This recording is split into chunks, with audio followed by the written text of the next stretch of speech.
I will go to the Moto Limited boys. I'll go to Trent first, and then Nick, you can go after. Excuse me, boss man. Can I please run this? No one intervened on behalf of... You got your letters yet? No. That's okay. You can't get in trouble and you can't lose your life if you haven't got it. I will be champion. Here we go.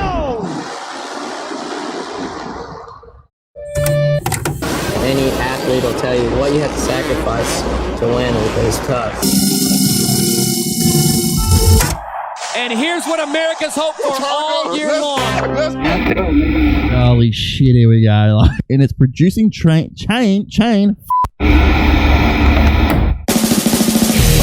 This is the center stage of Moto Podcasts. Welcome to the Moto Limited Show, presented by Street Race Solutions, live from Brisbane, Australia.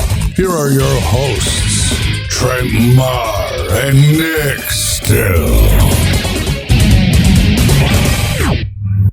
Show 51 is live. Welcome to the Moto Limited Show presented by Street Race Solutions. Nick, what is up? We're back. We're back. Week off. It's good to be back. It's Monday. It's 6 p.m. Australian Eastern Standard Time. We are live on Facebook. This Moto Limited Show is pleased to be partnered up with Street Race Solutions, Ride Tribe Designs, Hyperlyfe Clothing, National Lunar, KTR, TCX Boots, Queensland Bike and Four-Wheel Drive, MP Suspension, and Polisport Plastics. We are live on the Moto Limited Show Facebook, so join in the conversation in the comment sections below. If you are listening live, the archive is available, as always, on Spotify and Apple Podcast, and you can now rewatch the show on YouTube as well. And remember, guys, go and check out MotoLimitedShow.com. Check out all the links to our partners and get yourself some of the sweet merch we have available on there, the Team 17 stuff as well. Everything is available up there for you guys to purchase. Go and check that out, MotoLimitedShow.com. We're back after a week off, Nick. Last week, we unfortunately had to put a halt to proceedings, and it wasn't looking good there. But we're back. We're finally back. Back in action. It's nice to have a week off, though. Oh, definitely. We've needed to recharge the batteries. But tonight, Nick, we have a very special in-studio guest. He was meant to make his debut here last weekend off the back of his ride there at Coolum that we were supposed to be at, which we will get to here later on. Brought to you by MP Suspension. If you're chasing anything in the needs for suspension, Paul and the team have been up there doing it for years. I personally have used Paul Barrack MPE for many, many years. If you need anything, go and check them out, MPE Suspension. Contact them through their Facebook page or their website as well. Just call them up there as well. And it is used by our in-studio guest tonight, making his debut on the podcast here. Brought to you by MP Suspension. It's Husqvarna Australia's Jack Mather. Jack, how are you? Yeah, good. Thanks, guys. There we go. Take two. Got the mic working. See, it's a little dingy show we got running here at the moment. Welcome in studio, bud. It's a little different to what you used to, but cool to be here. Yeah, it's so cool to be here. Pumped to be with you guys. Appreciate it. He'll be here all night long joining us live. We put up the post today that you were coming in and ask questions, and we got some questions coming your way. We did pre-warn you. We screened a few of them out, just not to put you on the spot on your first go, but there's some funny ones in there as well. So he'll be joining us all show long. Nick, our August giveaway coming up. What do we got here? Share every post on Instagram or Facebook to go in the draw to win one of three prizes. Are you ready for this? Yes. TCX Comp Evo 2 boots, recommended retail price $5.99. These are the boots that me and you use. Who else uses TCX boots? Josh Green uses them. If he uses them, you should use them. Off-road legend. Oh, Polisport Plastics with a Ride Tribe design graphic script, recommended retail at $5.79.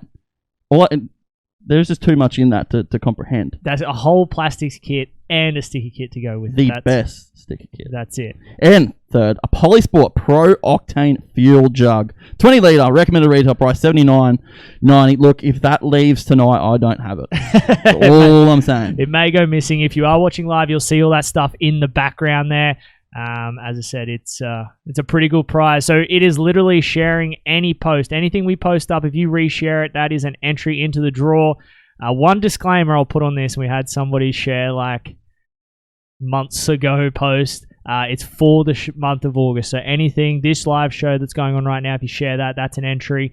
And anything around the month of August, don't go back through the archives and share everything. You can. We appreciate that, but it's not going to count towards your entries. So Only anything posted here in the month of August. You go in the draw to win yourself that pretty sweet prize, and that's 3 prizes. So it's 3 different winners in that as well, not just one person winning the whole lot. That's 3 opportunities to win. Nick, I mean, we got to get into it on the front end of the show here. Queensland titles. Yeah. What can you say? What a debacle. It's got nothing to do with... I didn't want to start it because I could rant about this for so long. But I mean, yeah, for those who don't know, I mean, we had our vlog going there because we were obviously doing that stuff with Corey Chicken, who was in here the week before. Yeah, we finished practice qualifying. You come running down to the start finish line and you're like, we're in trouble. Yeah, so someone literally come into the box and said, hey, what do you know about this? And then all of a sudden we had 10 people all saying this, and by the time I was on the phone, yeah, it was already a thing. There's not much more to say. Like, we can't keep doing this. No. I mean, I'm sorry, but we just can't keep doing it. Oh man, I was super down. Like, I mean, like you would agree, the vibe on Saturday morning was like high. Like, yeah, it was like the Sunny States had finished. Yeah. The Pro-Max was nothing. This was the first thing where like a lot of these, everyone was there. There was a hype. You know, even we're talking about there being hype about this, and then all it takes is one thing, and it's gone. It's all over. So we finished practice qualifying. The alert come out that we're all going into a Southeast Queensland lockdown, and Coolum was part of that area. And then we had to cancel the event. I mean, that's probably one of the toughest things I think I've had to say on a microphone, is that we're cancelling an event because of this. Especially when you and I's opinion, Nick, are very strong against what this is all about at the moment. And then sitting at home for the last week with Loretta Lynns going on in America, and we're just sitting there and everything's wide open over there, and you just... Yeah, that's not it. It's just like you can watch Pro-Max. I mean, you can watch the Pro Motocross in America. You watch the Moto GP. You can watch anything around the world. A lot of these places are back to 100% capacity. A lot of the people there don't wear masks. There's a lot of people. Why are we so far behind the 8 ball that we can't do this? Yeah, I don't know. It was, it's, I mean, I listened to a podcast, not even a motocross one. It was a completely different sport podcast. And one of their guests was from Northern England. And they were saying over there that they are having like, I mean, I don't want these numbers to be quoted, but they're having tens of thousands of cases a day, but they're only having like 3 or 4 deaths.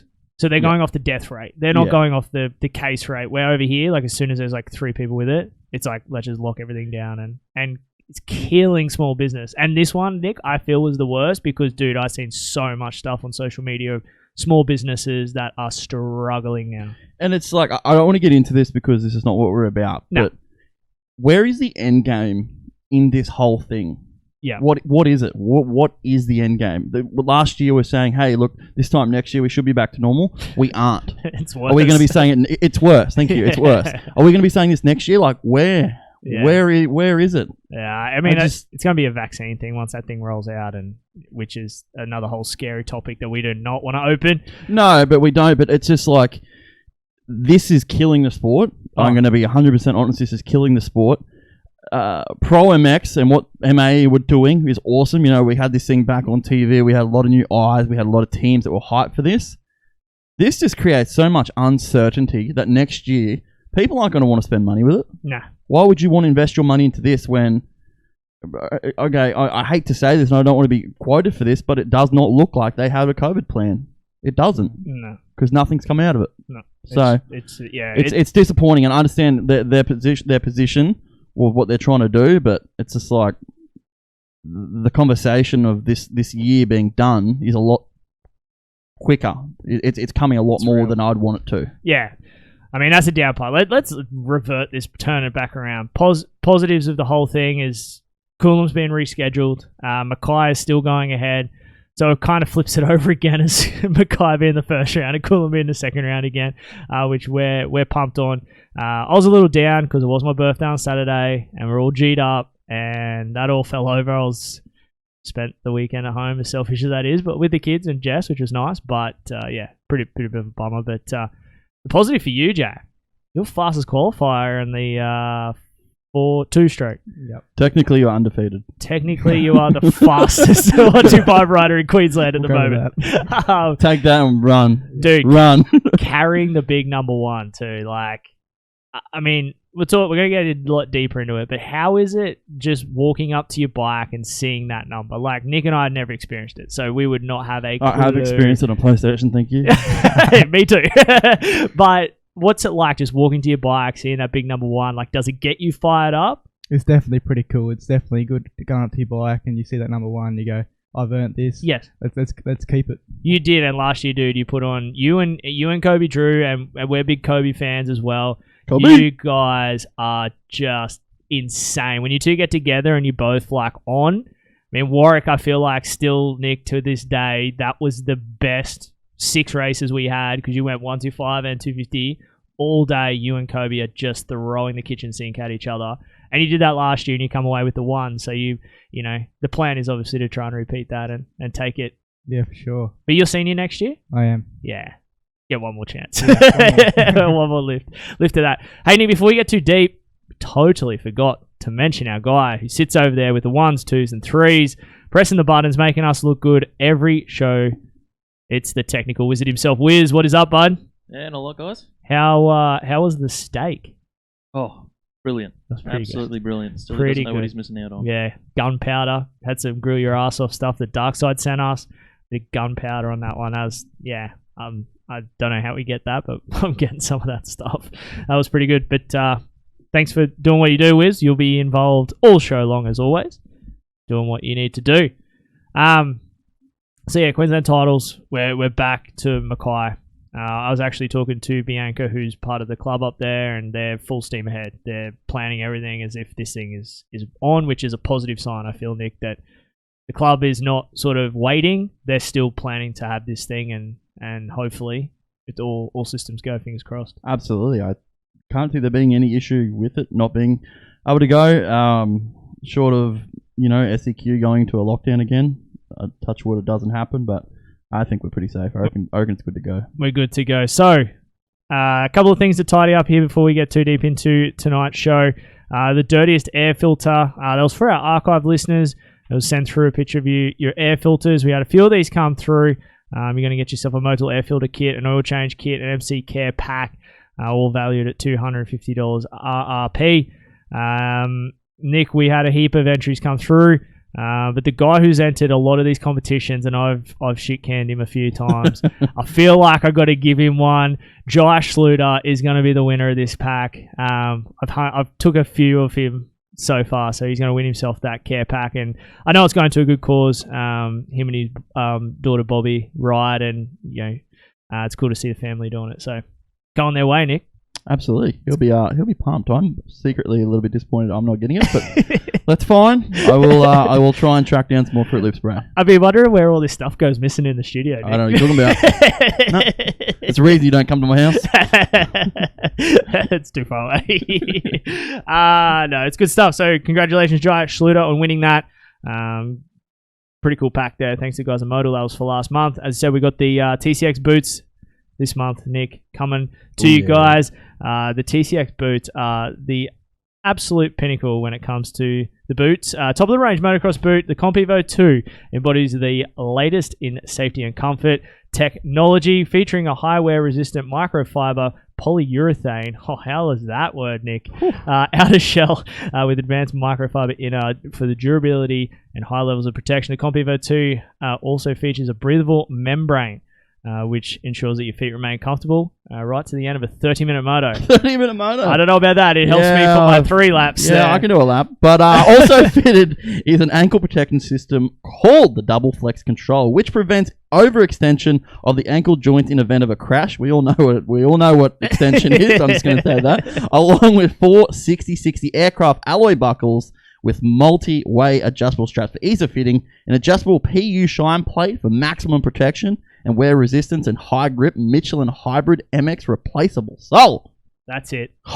These things are the bee's knees. As I said, there's another brand out there, Nick, with a big A on it but these things are just as good. Available in 3 color schemes, including the new Black Red, which you are a big fan of. Oof. Version Illustrated, I think we got Good, eh? behind it. Is that? Yes. Yeah, that's it. Yeah. The TCX Comp Evo 2 comes in sizes 38 to 49, US 5 to 14, recommended retail price $599, tcxboots.com.au. If you want to find out more, if you want a deal on a set TCX boots, hit us up, motolimitedShow@gmail.com, or slide into our DMs and we can put you in touch with people that can sort that out for you. But yeah, got that going through as well as the Polisport and the Ride Tribe stick kit as well. Nick, big stuff over the last week. I know you probably didn't sleep much. I don't sleep anyway. I didn't get much.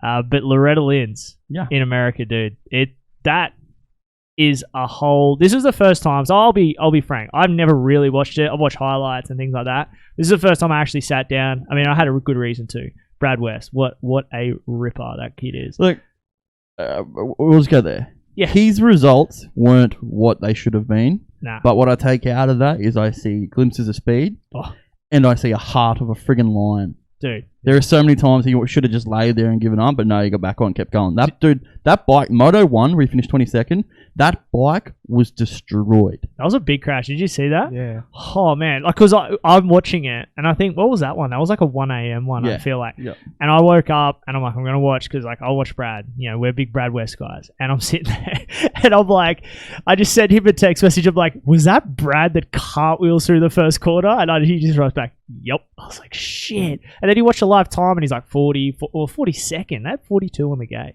Yeah. Yeah. So he's like 40-second for like 3 or 4 laps. And then next minute he's like 28, 25. And I'm like, the kid's on a move. And dude, like that, I rung Sean straight off the motor. I was like, Brad, all right. Like, that was the main thing. I just wanted to make sure he was all good. He's like, very, very sore. He's going to be sore for a while. He goes, but this bike is beat. Yeah. So to be able to go out there and ride and do that and get back up, dude, that's that says more than anything else can. Yeah. So his results doesn't show, but he got better throughout the weekend too. Like his 2 classes he rode, like his results, first ones weren't too great, and then he got better and better in both classes throughout the week. A lot of the time he was running in podium position and then had a couple of tip overs here and there and sort of put him back a little bit, but I'm sure he's not really pumped with it, but dude, I take out the any positives we can get, and there was plenty there. Yeah. And dude, Loretta's is sick. Like, do you have an ambition to go? It'd be cool to go over there and race that sort of an event. Wouldn't it? It's big. And it's they do prestige around it, hey? Yeah. Sure. And that's the word that we love, prestige. Like, people go there because it's like, you know, and we had a couple of like Aussies do well, Nick. That Thomas Wood or Tiger Woods is what his nickname is. Dude, he's also really good at golf. Well, if you call yourself Tiger, you'd want to hope so. Dude, like, what a good story. Like, Far North Queensland kid from Townsville, I'm pretty sure he was. And, training out at MTF and gets himself a Loretta's champion. I think I see Mackenzie Tricker put up something that he's the 4th person. I think Craig Anderson was one. Mackenzie Tricker's another. And there was one more person. I friggin' should have wrote the name down. But he's the 4th Australian ever to win a Loretta's national champion. And don't get me wrong, like, Loretta's, it puts you on the map. It puts you there, but at the same time, like, if you do not win a Loretta's championship, it is okay. Yeah. You are not going to fail the rest of your life. There is a lot of these pro guys out there in that 250 class. A lot of these guys in the 450 class in America that never won a Loretta Lynns. So it's okay. But just chill. But I mean, you're 100% correct. But I feel like for a kid like Tiger, I'm going to call him Tiger. I mean, that's what it is. For a kid like him, that has put him on the map. Exactly. You know, it sounds bad, really does. Yeah. That event like this, but it's just that's the prestige of the event that does that. Yeah, but I mean, there's other kids there that we're going to touch on here a little bit later in our stock market, Nick, that should have went there and did things that didn't. So, but I mean, that's not going to wreck their career. But it's a double-edged sword. You can either put you on the map, or it can put some doubt behind your ability to absolutely. And every single team manager in America goes to this. Every single team manager watches absolutely everything that happens. Every sponsor sees everything. It's like, it's rough because over a week, you got to perform in a week.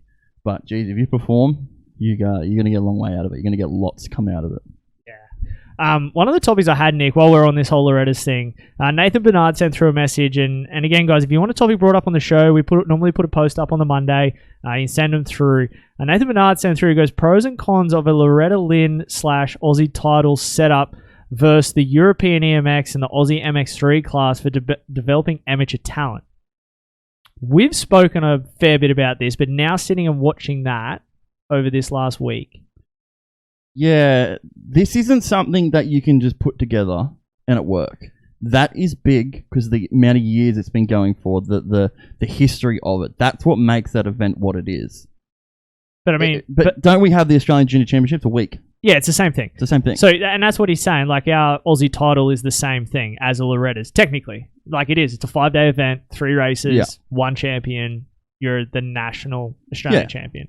But I've spoken about it, and I think this is going to be good for you, Jack, because you are this exact demographic we're talking about right now. Because you're going to do the Australian titles in Rocky at the end of this year, as long as it goes ahead again.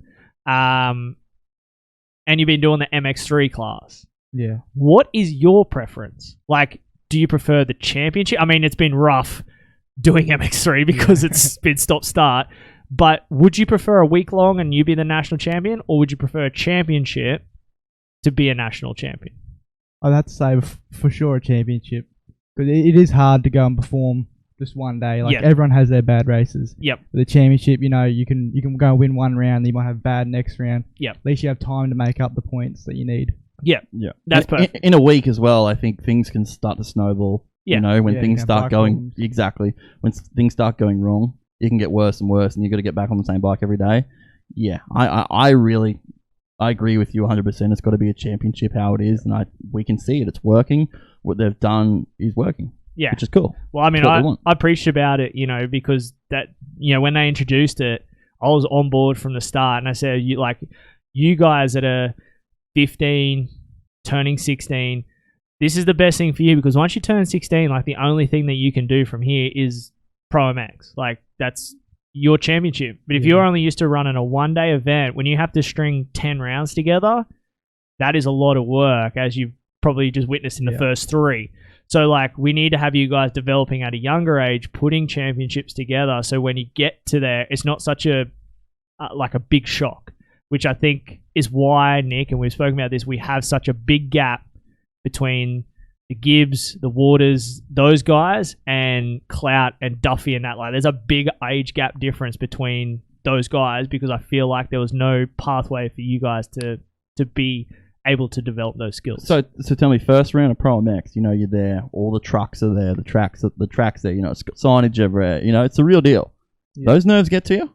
Oh yeah. First, definitely feeling on the gate. Oh yeah. 40 riders. Yep. You're definitely nervous for it. Has that got better? We've only got 3 rounds, I know, but are you familiaring yourself with how it works and the structure of the day, and you feel better? Yeah, for sure. Yep. It works.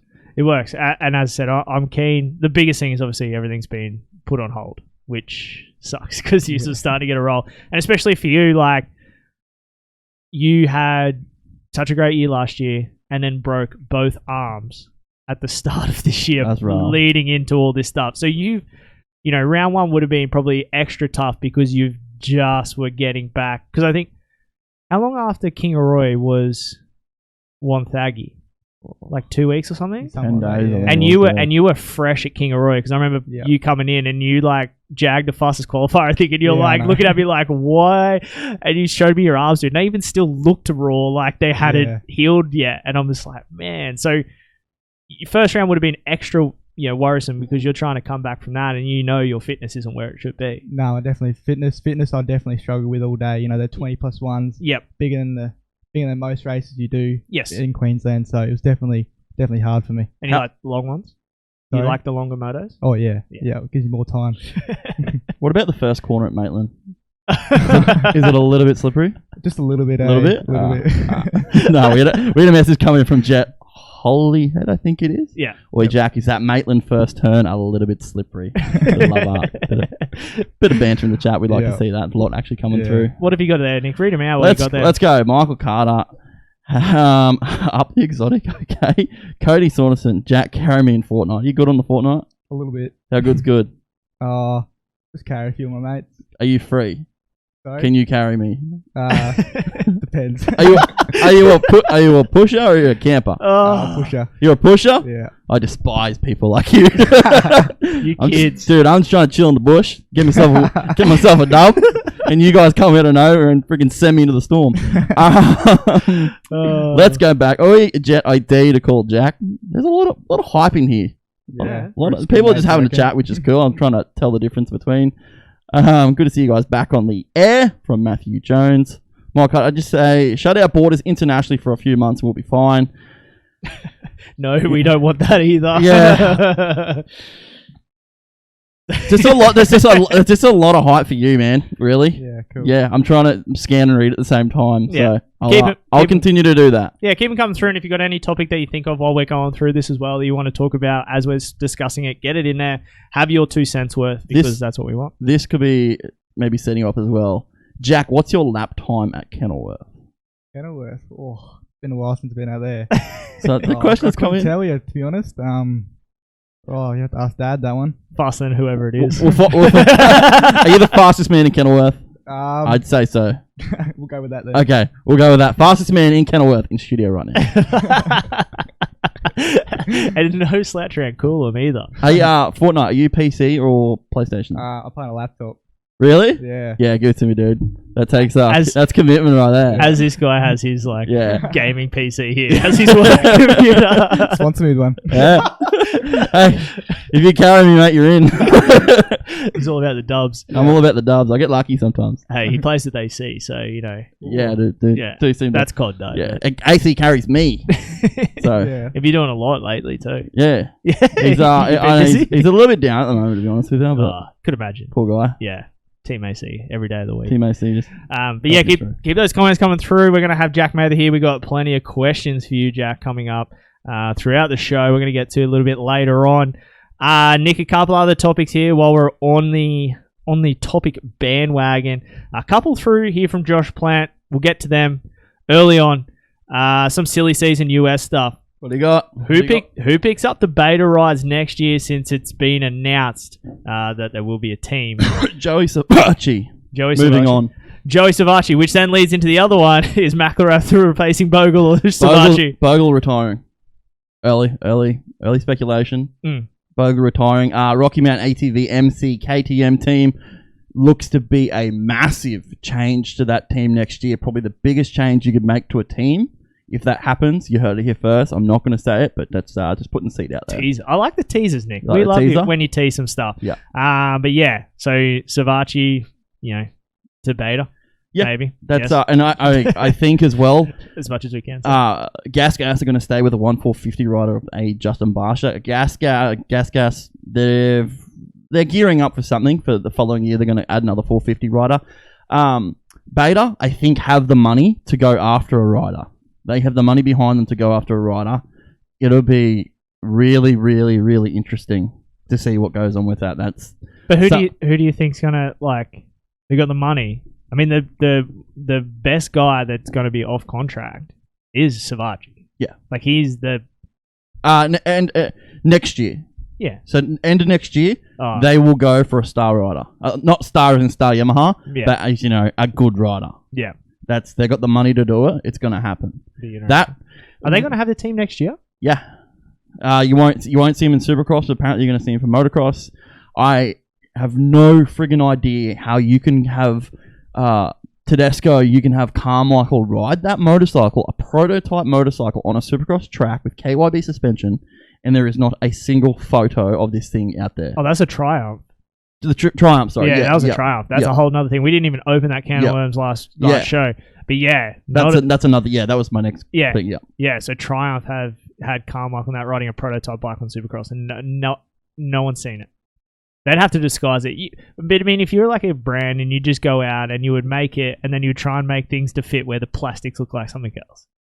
The ergonomics of the thing is really what you're working on. What it looks like is irrelevant. You want a hot take? I'll give it to you. It's right. Give me the hot take. I'll give it to you right now. I've missed them this week. I'll give it to you right now.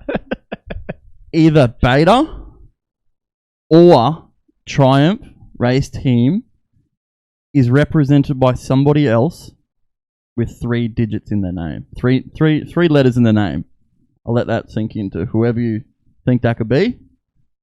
Three letters in there. Three letters in the name. So it's a hyphenated name. So who do we 3 have? letters. Joe Gibbs Racing. Yeah. So- Well, they would be coming back. If you think there's like 2 manufacturers, and that's been the word on the street too, is that there's 2 manufacturers looking to come into the sport. Joe Gibbs Racing want to be back in the sport. You can nearly marry that together. Yep. You So can nearly put that. That's one conversation which I've heard has happened. Another one I've heard happened is the original owner of Rockstar Husky. Yes, that's the other one. That's the other one that looks like it could be a serious thing. And if that happens, then Kawasaki are going to lose Jason Essen very, very quickly. Oh, yeah. He'll go straight there. So, yeah, apparently Anderson is going to go to Cowie. Apparently it's all signed, sealed, delivered. He waited as long as he could because they thought this team was going to happen to that other said team manager. 1 year deal, but... Yes, 1 year deal, which suits him fine. He's happy with that. Marvin looks like he's going to return to Red Bull KTM. He was trying to go to Gas, but Gas are going to stick with the 1/450 for next year. So I expect to see Marvin back at Red Bull KTM as well. And Mookie has signed that Husqvarna deal. Yeah. So there's lots of changes. Mookie and Husky, you Husky guys, you big Mookie fan? Yeah. From Stuart? Yeah, for sure. Yeah? Yeah. You're a bit Mookie fan? Yeah. Funny story about Mookie. One of my good mates, Was Nation, got up in Mookie's grill at Ipswich Supercross like 10 years ago, and he's just like, you better watch your back next year, and like he was half laughing, and then was just like, Dino's coming for you, like as in Dean Wilson, and Mookie just like went straight like white, just like thought was like joking with him, but no, he was legit. Was Nation. Big Dino fan, huge Dino fan. He's gonna be in here in a couple of weeks too. We're gonna get Was back. I did promise that at his birthday that he'd come back in. So. I promised a lot of things. You did. There's another one here, Jack. This one's directed at you. He's coming late. This is late mail. Andrew Finlay. Ask him if he's better than Dan, your dad, at Facebook quizzes that your dad sends out. It's just glass fills first, or spot the different challenges. Does your old man send a lot of stuff, or is he one of those guys? Yeah. He's shaking his head in the background. Oh yeah, I got stumped on one last night. It was like, you know, the one where the water goes down the tubes and you got to tell which tube. Yeah. Things are all blocked off. I was the last person to see that. And I had a full-on war with somebody in the comments about it. I was like, "It's Doug. Look at it." I was like, "Number 9 finishes first." He's like, "Bro, look at number 9." I was like, "I'm looking." He like zoomed in, screenshotted it. I had to just leave the chat. Leave the chat. Nick has left the chat. Yep. So that's a little funny one there. As I said, we're going to throw some funny ones in there. We did weed out a few. There was a lot of people getting into you about some stuff. But hey, yeah. Hey Nick. Hey.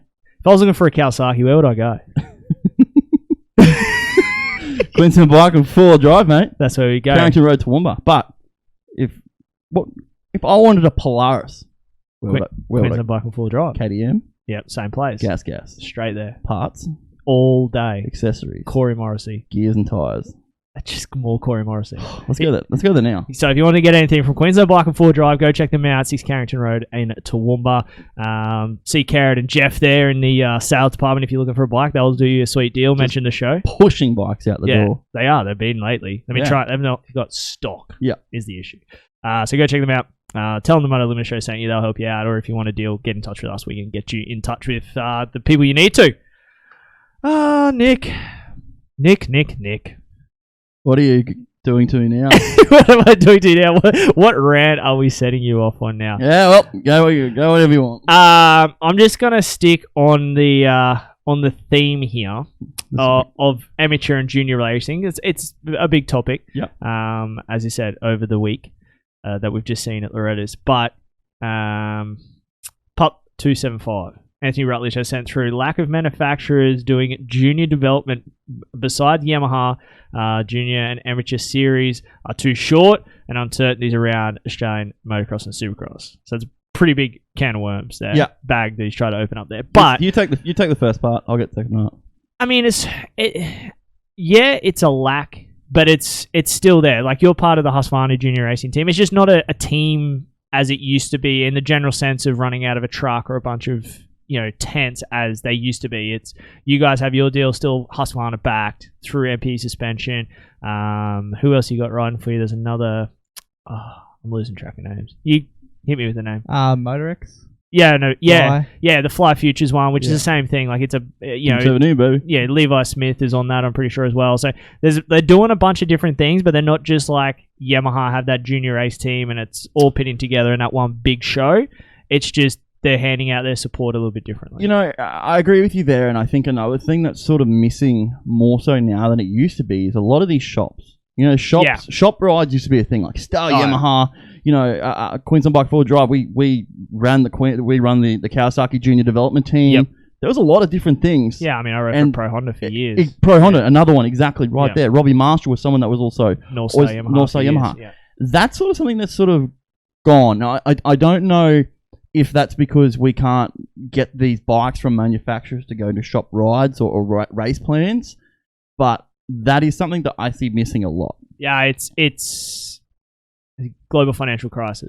Yeah. And that's what it was. Like they were walking out the door, and then all of a sudden everything dried up. Yeah, and it was like, and we can't. Like I know we want to do this because I like to do it all the time, but we can't compare what we have here to what's going on in America. We just cannot compare it. No, it's completely different. And it's frustrating. beast. I know, like literally, it's just frustrating as anything. But we can't compare it. Sure, we can try and build off of what they do to better what we're doing here, but it's never going to look the same, unfortunately. Yeah. And what about his junior/amateur series are too short and uncertainties around, obviously, the sport at the moment here in Australia? We've touched on that, but junior. So this is a question we've asked, and you'd be good at answering this. Sunshine State MX Series, should it be 8 rounds? Oh, yeah, I reckon it should. Yeah, it's definitely one of the main sort of series we got. Yeah, locally. So definitely seeing 8 rounds would definitely. You know, it improved the series definitely for sure. Yeah. What sort of tracks do you want to see added to it or removed from it? Obviously, I'm a big sand guy. So Harvey Bay Coolum. Yeah, but obviously there's limited sand tracks on the coast. But you know they've got a good range of tracks here in Queensland. So there's definitely choices for them. Yeah. And I think, as we've discussed, I reckon MX Farm needs to be back on there. I've seen Mundubro's been back running. That's such a small club though, and it's very difficult. But that track is next level. Hey. What about race formats? Are you happy with the length of the races? Would you like to see it mixed up a little bit? Would you like to see different things added into it to create, you know, just different? Yeah, and I suppose they got the different sort of time. They got like the 16 minutes for the first motor, and then it's a bit of a shorter one. Then it's like a medium-sized one. Yeah. But you know, that's definitely cool. But yeah, definitely they could do some more stuff to it as well. And you guys mix Saturday, Sunday this year. Like you were a few days you're a Sunday, a few days you're a Saturday. Would you prefer to be on the main day with? Well, not the main day. I shouldn't say that because we had. He's too young to probably understand what we mean. No, but when I we mean, say main day. But you want to be with the rougher track, which tends to normally be Sunday. Would you prefer that or like the 65-50 smooth track on the Saturday? Definitely the rougher day. Yeah. Like with the seniors having like the 450s and the MX2 class. Definitely like because they form bigger ruts. They tend to prep it deeper, rip it deeper. Yeah. And obviously on the sand tracks, it's a lot deeper and rougher. Do you like the alternating days being, you know, you might race a Saturday here or a Sunday there or a Sunday then the Saturday? Do you like that or would you rather it be on the Sunday? It doesn't really bother me to be honest, but yeah, definitely race on the Sunday with the bigger boys, or if they want to come race on the Saturday. Yeah. It's obviously alternating. It doesn't really bother me too much. They mix it up a little bit this year. Like there was MX1s on Saturdays, and then there was some MX2s on Saturday, Sunday, and they rotated them. They were never on the same day besides the final round where it was all pretty much big bikes. And you guys were on Sunday at Toowoomba 2. I didn't go. Oh, yeah. Yeah, you weren't even there. No. You missed a few. You devastated me because I was keen. I was ready for some action. Yeah, after work I was keen. Yeah, we were amped up. Sorry, keep going. I was like, this Mather battle, this Mather and Drew battle is what? And then you weren't even there. I was like, God, you're killing me. We just had a message come in from Mitchell Bond. Racing at MX Farm is pretty difficult because it gets too one line and really hard to pass. It's funny. That sort of thing is why I was right about Pro MX going to QMP. Yeah. Because it's not tested. Have you raced MX Farm before? I haven't raced there, no. You've ridden there, though? Yep. Do you think it form off as a good racetrack, or do you sort of see where that comment's coming from? I do see where Mitchell's coming from there. It definitely does form up pretty one-lined. Yep. And that's just, but I mean, that comes with them just keep working at the tracks. And unfortunately, a track that looks aesthetically pleasing is normally not the best racetrack. Like, it's kind of got to look kind of crappy in some sections, but it opens up as a better racetrack when it's, you know, mixed up a little bit more. But yeah, if you're going sort of 90 to 90 to 90 and not letting a section string together, sort of just like keep clipping the apex all the way through, which some of that section does. It does get one line. I've heard like some of the tree roots get pretty gnarly up there as well. Yeah. Through some of the sections. But I got another one here from Travis Moore. What do you rather, 125 or 250? This is a question which I tend to ask but everyone in your class, because I don't know how you get off a 125 and then get onto the 250F and be able to ride it just as good as you could the 125. It's got to be, I could not do that in my head. What do you prefer and how do you do that? So I love both my bikes, but I'm definitely a big 125 guy in the sand. I am a lot heavier than a lot of the boys in race on the 125, but I just like to hold it fast around the 125 and then sand, and then on the hard pack, the 250 does make it a lot easier for me to ride it faster, easier. Do you, once you're like back on the 250, the first lap, are you like trying to get used to this thing again because you're so used to riding that 125 different in the sand?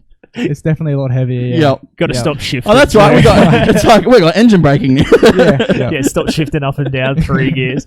Just go on one here and there. Well, we actually had that come through from Connor Walshy 6. He asked that 2 or 4 stroke, and he also asked Supercross and motocross. Have you done any Supercross? That's how I broke my arms. Is it? Yeah. All right. Did you go long or short? Short. Yep. It's one or the other.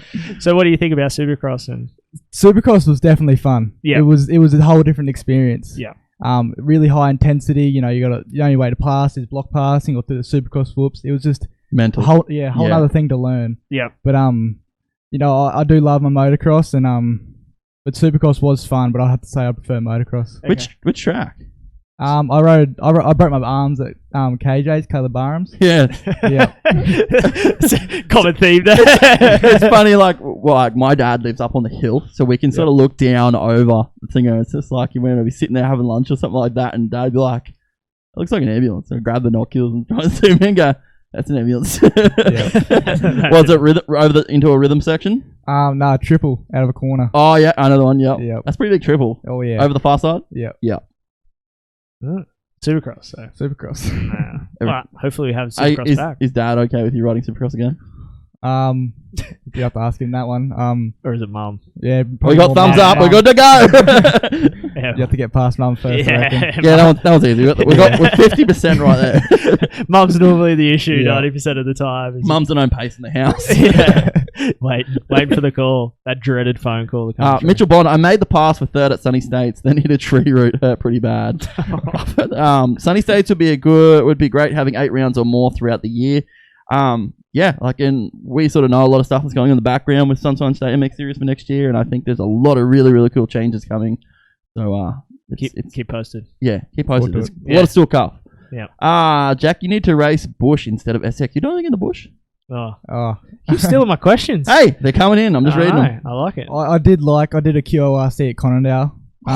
Best place for QRC. It was good. Yeah. But, did they use motocross track? Yeah, a little. Yeah, a little bit. It's scary, but dude, how bad is it when you're going like pinned on the? Because I talked to Todd. Was that the one Todd did? He didn't do that one. No. Well, he did one the other. I think. Yeah, okay. He did one the other day there, and we're talking about it. And he's like, man, you just go pinned along the fence line, and there's all those little rocks and stuff. He's like, yeah, tuk, tuk, tuk, tuk, tuk. I'm like, I did one there. It's scary. Sick tracks, but scary when you are wide out the back. Yeah. But did you like the off-road stuff? Or? It was good fun. It was a whole new ball game. I was coming in for my first practice, and I was a minute off the fastest lap time.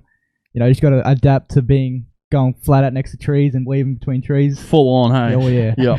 Yeah. Hey, Jeannie Mather. That's Mum. That's Mum? Supercross? Not good. No Supercross. A lot of angry emojis coming through. She just says no Supercross. Another one we got here from Jett Hollywood. Jack, you should have sent the Oz X Finish Line 2017. The sponsors will take the fine. What's that about? So, it was 2018 actually. I did the Oz X Open Supercross in the 85. Yeah, and we weren't allowed to jump the finish line jump, and there was a fine. There was a $500 fine or more, I think it was, if we jumped it. Would you have sent it? I would have, but it was like 5 positions disqualified as well. Oh. So like if you tuck the front first corner and you're far back, last lap you're gonna send it, aren't you? Maybe, yeah. Someone would have paid the fine. I would not have. Was that the year that Robbie backflipped too, and he got fined? Yeah, that same year. Yeah. Yeah. At least you weren't doing that. Yeah, no. But- Do you remember the year? It might have been the last one where Bilko cased on the down ramp, and you could physically see his imprint of his frame. Like, yeah, right. that's how sketchy that jump is. Because jumping a ramp is scary for people that have never done it before. Dude, Yeah. Jesse Madden when he jumped off the side that year Yeah. into the whoop and like just lands on the tough block and like was totally fine. And he could have. That was my worst nightmare. When I look at that thing, I was like, jumping off the side would scare the crap out of me, especially when they were landing right on That the edge. high. And he just like gets up. It's funny. I've spoken to like a few people about it. I was just like, hey, just go doing it. And apparently in practice qualifying, they all wait till someone does it. And then they all just sit in behind just to speed check. But that'd be half scary. Yeah, for sure. But, you know, adds a cool spectacle to it, I think. Yeah, no, it's cool. AusX Open. Hopefully we get some sort of Supercross back and have you at it. Yeah. Would be nice. Jumping the finish line. Jumping the finish line. Yeah, 4-stroke, 2v4-stroke, man. You're allowed to jump everything. Yep, that's It's probably nice when you're not allowed. If No- you're like me. No triples, though. If we'll you're leave them. Yes. if you're like me when they say you can't jump the finish line, I'd be like, yes. It scares me. I don't like the big jump. Can we go around the whoops as well? Or Can we roll the rhythm section as well? We're all good. I'm true motocross. What do you got, Nick? You looked at something and you're about to take a breath, and then Yeah. you paused on me. Oh, no, I'm trying to just like half proofreading what's coming through here. Are you going to go on a 450 when you can? Or have you done some sneaky stuff on a 450 yet? Not a 450 yet. Yeah. But I've been on my mate's XR 400. That's basically the same Yeah. thing. Yeah, That thing exactly. goes too. It's exactly the same thing, maybe a little bit more power. Yeah. Yeah. Yeah, we had that. We actually had that question come through as well, Nick. Oh, I'm sorry. It's all right. You're gonna warn me. It's all right. I'm just going to say who asked that. Okay. And it's sort of off the back of that as well. How do you feel about going senior next year? And that comes from Ty from Guillotine Boxing. He wants, what's your thoughts about going to senior? And then, will you look at the big bike? Will you just stay a little bike? Like, what's your plan? Dad's plan is probably different, but what's your plan? So going senior next year. It's obviously a big step Yep. in my career, but I'm really excited for it. I get to race some big names. Yep. And just like have that experience sort of thing. But the plan will be just to go probably MX3 again, I reckon. Yep. And stick with that. Just like go for a good result that year and try and do all the rounds. But that's the plan for that for this stage. 450 at state level stuff to get the extra motos in. Maybe. Yeah, you young kids can handle all of those motos. Todd Nat will still be here next year. He's still out there killing it as he was there at round one there at Coolum. Killed it both classes. Undefeated as well. qualifying champions. Yep. Oh, I wonder if when we go back, if you guys have to requalify. Imagine if you requalified, you like didn't win, don't get past us. You'd be like, take the first one. I've already done it. I wonder. Surely you got to read it the whole thing. No, it'd be a whole brand new thing. But yeah, Read into that. I'd be going in there. I was fastest qualifier last time. I'll take first gay pick. Every day of the week. You'd be first anyway. Nick, let's get into our high-low segment, brought to you by Hyperlyfe Clothing. Wiz, I was not prepared, but I'm ready to go now. You ready? I'm ready.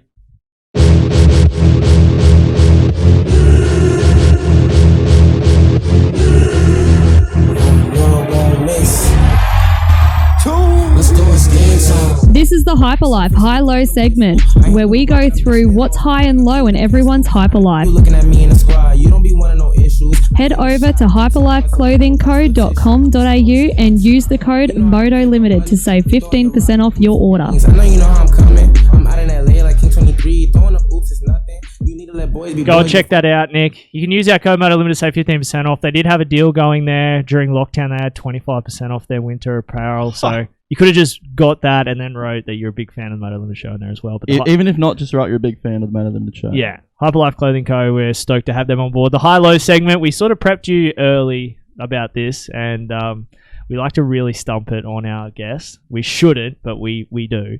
But Hyperlyfe high-low, what you're high on, what you're low on. We're going to start down, and then we finish on a positive because we started the show a bit down, and then we've really ramped it up with some good chat with you. So you ready to go, or do you need us to go first? Up to you guys. You go. You're the guest. Yeah, what are you down on? All right. So I think obviously with a lot of people, obviously the COVID Yep. is bringing everyone down. It's stopping races, it's stopping events. Yep. But yeah. How about that? Yep. I like it. What about you, Wiz? Not me. What about you, Wes? What are you down on? It would have to be the same thing. Like the situation that we've just had over the past week. It's Been rough. ruined a lot of plans that everyone's had. Ruined a lot of like small businesses are struggling. Yeah. Just all over the shop, and just wanted to get back to somewhat of a normal Yeah, man. as quick as possible. Yeah. It's been super rough. Super rough. Nick, what about you? COVID. Everyone? COVID. COVID all around? Go it all around. Yeah, I think that's it. I think that's been the bummer. Just shutting everything down, the races, the whole business, and I really put a dampener on our triple A's. More my down. That you, me, and Mr. Nicholas Jeffrey over here had like a big weekend planned, and I was going to celebrate turning 30, and all went to shit. Yeah, basically. So that's remembering the weekend. Yeah, that's my down, and they kind of just flowed through last week. So that's all we're down on. You don't have anything else? Just that, Nick? Nah, that's all I got, Yeah. man. All right, we went down. What about you? What are you high on? So we're looking for a recent or Whatever you're high on. Highest thing you got? Yeah. well, being in here with you guys is pretty cool. Oh, you can come back. Clip it. Being in here with you guys. Done. Yep. Is that it? Oh, Yeah. all right. Wiz. That's can't really get much better than that. You can't. No. Everything else from here is down. We're the best thing that happens to your week, though. Sorry. Go with it. Honestly, I couldn't think of much. The steak was pretty good. I know. Good luck backing that up. I know. Yeah. No, I know. What do you know? And the 89 Honda Civic ain't out the front anymore. You got the car fixed. I mean, that's not the bill's probably a downer, but at least it's... Yeah, the bill's a downer, but... I actually like the ricer. Yeah, get the 89 Civic back. Yeah, support that, 100%. Love them windshields. Nick, what are you high on, bud? Pro Motocross back this weekend. If we can't have stuff in Australia, then let's have it in America. Yeah, So- what a bastard of a time to have 2 weeks off in Pro Motocross when we had nothing else to do, where we could have just... Here I am betting on some Asian ping pong teams and sitting... It's been rough. It's been really rough. The Zimbabwe basketball team was a great match. Though. How much Olympics have you watched? Actually, I have not watched a single thing other than every gymnastic. No, No, that's a lie. Don't back out. None. I watched a little bit of the opening ceremony. I watched Connor Fields. Actually, no, I'm sorry. I watched the BMX and I watched the skateboarding as well. Okay. And that's about it. You watched more than me. Yeah. You know, I didn't even watch the opening ceremony. everybody says, hey, what about you? Did you watch any of the Olympics? My mum's pretty big on the Olympics, so I did watch a fair bit. She loves the swimming. She loves all that sort of Dude, stuff. our swimming team killed it. Crushed it. Yeah. But they always crash. Wiz, did you watch the Olympics? I already know the answer. Yes, I did watch the Olympics, so I watched most of the swimming events. So You're actually a big swimmer back in the day. I was, yes. Get to know Wiz. Yeah. Big swimmer. Like, you were a good swimmer. Broad shoulders on him, but Yeah, built like brick shit house. swimmer's shoulders. Wouldn't want to run into him in a dark alley. Makes one of us. You're like Batman just with a Honda Civic. A red one. Automobile. That's Nice. funny. Nice. What about you? What are you high on? Good one. Just being back in here has been nice. We were stressing out last week. We had a meeting started last week of what we were gonna do if we could not have our guests in. Now everything's open back up. Should be okay. We should be fine. And the other thing I want to give a bit of a plug with, if you can manipulate your camera there to be next to your head. Can you see it on the screen or not? If you're watching live, Sure can. Battle & Co. Signs or whatever. I can't remember now. I should have got this right. But Battle & Co. have done us up this awesome LED lit up Moto Limited Show sign for the studio. They hooked us up with that. Looks awesome. They're part of the Hyperlyfe family, so hooked us up with that, and I'm pretty pumped on it. Looks sick. Really, really pops on the stream. Does it? Oh. It's a nice addition to the studio. I really like it. In amongst all our other little knickknacks we're starting to pick up. I didn't G you up to bring us anything, Jack, but Next time. yeah, one of the number one plates would look really nice. That would be nice. Yeah, Sort it out. just sort it out, sign it, send it through. Yeah, we'll get that off you next time. But yeah, just being back, being here, and thanks to Battle & Co. there for hooking us up with that, and the guys from Hyperlyfe for the high-low segment. It's going to wrap it up for another week. Absolutely. Hey, yeah. Where did you ride the XR400? Mate's farm. Yep. Yep. Connor Walsh? It sure was. Oh, look at that. I'm putting it all together. Jack, are you racing the King of Capricorn? I'll be there. You'll be there? Yep. Sure. I actually had one from going off the back of this. Of course. I'm sorry, I forgot you would have had the same question. No. It's a different question, but there must be something with you riding farm bikes, because I have been asked by Seth McClear 05, how many brake horsepower does a 2006 DRZ 250F have? Wouldn't have a clue. So what is it with you riding ag bikes around? So we all got during the holidays we all went up to my mate's farm. Yep. And they don't have nothing special. They all got their own little bikes, and we had a fun time up there, that's for sure. How good is it when you just get out there and just run amok? Yeah, it's definitely fun. It's scary at points, though. Yeah, because you're like, maybe shouldn't be doing this right now, but what's the privilege track? The what? Sorry. So I got a question here. Oi, if I get the privilege track going, reckon I can pity Championship Mather from Jett Holyhead. Oh. I don't know what he means there. Jett, explain yourself. Explain yourself. You've been called out. Explain yourself. Explain yourself. Must be a pit bike track. Yeah. Getting going. He's building a bit bike track, so I wonder if that's it. This must be what he's calling Have it. you seen that Jacob Downey? That's cool. Hey, Dude. I'm reaching out to that kid. He is part of the Ride Tribe. He does a lot of stuff and helps Wes out with that. Yeah. Good kid. Yeah. Good kid. I want to try and get him on too. That thing is freaking insane. Yeah, that track they do bike. pit bike. And he's small too, dude. Yeah. He's rips a pit bike. Actually, I'm trying to do a deal with him, Nick, on the back of this 125 Cup stuff. Because he's big enough to ride at 85. I want to try and put him on a super mini in the 125 class and go and try and beat him on a super mini. Oh, that'd be pretty funny. That'd be cool. That'd be sick. So we got that. I'm going to talk to him about that. I already have. I just got to find him one. He reckons he can find one. So, a big pit bike guy. But Street Race Solutions, part of the show here, Nick. Stu and the team up there in Toowoomba. Hell yeah. They are doing things in the street car world. You don't follow their YouTube channel and the stuff they put up. They got the characters that get around in that garage, dude. Isn't it funny? A lot of those dudes we sort of grew up with as well. Oh, yeah. And it's just funny to Daniel watch. Weiss. It's cracks me up. It's funny because a lot of people would probably watch this stuff on YouTube and go, oh, they're just putting on an act.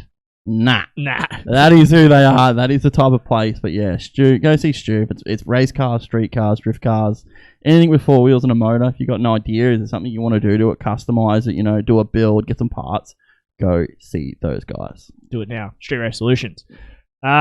Nick, we have plenty of stuff to go here. On the Moto Limited Show, presented by Street Race Solutions, the guys up there. One of the other things I wanted to talk to you about is we're going to do our stock market here later on, but out of that Loretta's racing that you watched over the weekend, or the week, give us a standout and a letdown. This will probably stem into our stock market segment because we're going to be doing this on some Loretta riders. But what was who were you high on, and who were you kind of eh? Dude, you can't go past Tiger. Yeah. You really can't. I'm sorry. Yeah. What am I down on? Probably Reynolds. Yeah. I'm pretty down on. Yeah. That's just a lot of those Kawasaki riders. To be honest with you, it's not good at the moment. I'll think of some more. Yeah.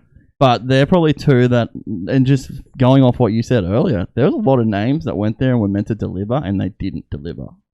There's a black cloud hanging over Cowie at the moment. It's not good. There's a big black cloud. They're 250 riders and they're 450 riders, if we're being honest. Yeah. Eli's turning the ship around, but he's about to go. So Reynolds was meant to race this weekend coming up at Unadilla, but he's out.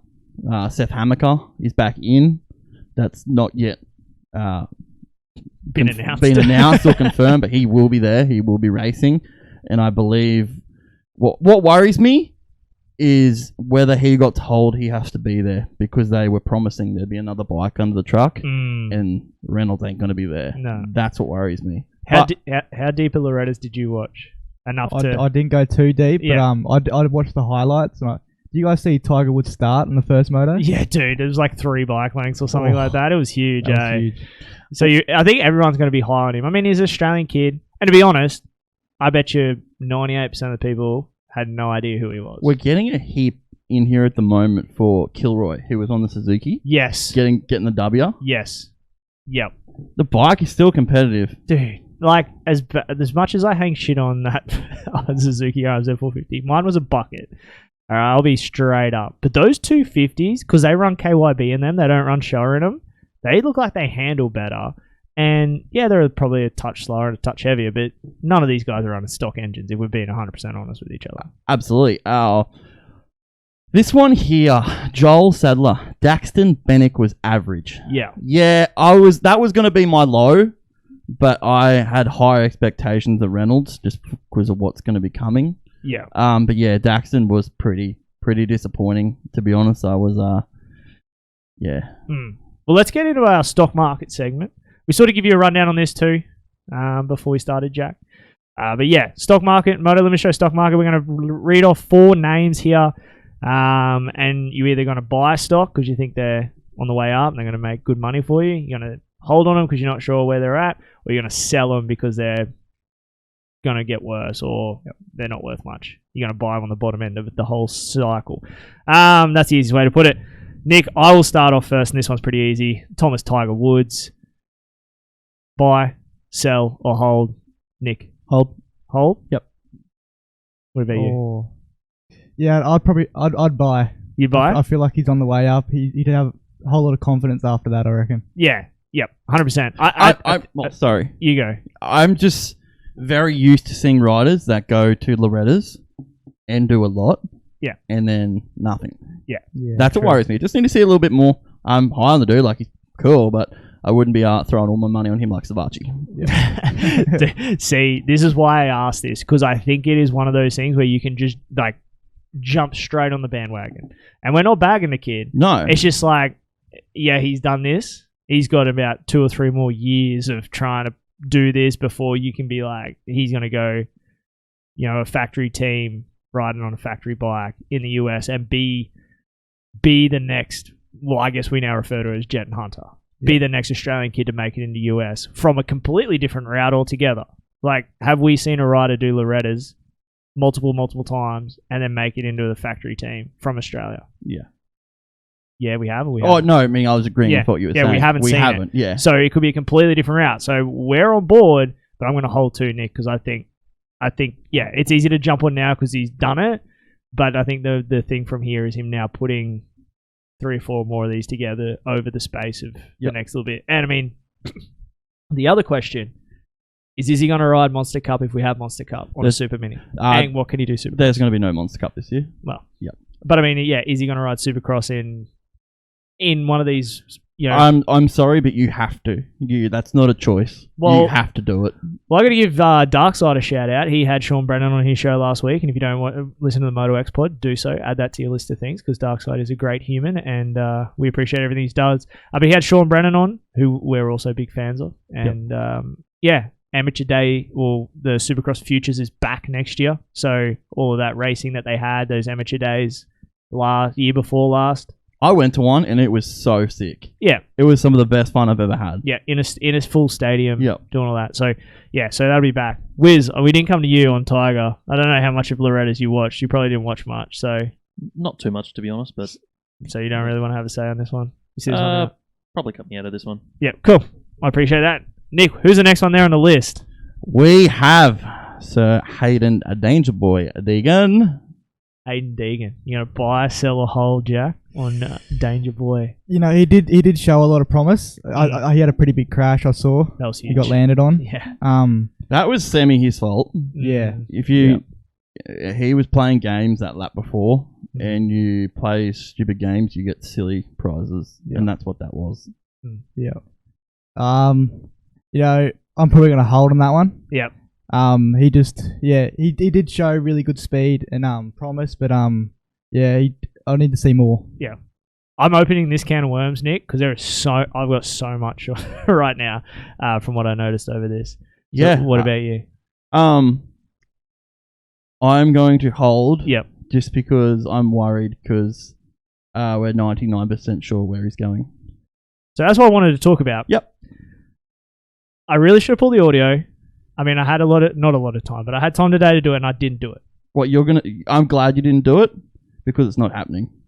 Yeah, but what I'm saying is that what I've seen on social media, people coming out and going, "Oh, he's going to go to Star Yamaha. This is blah blah blah, whatever." And I'm like, I said this nearly 12 months ago.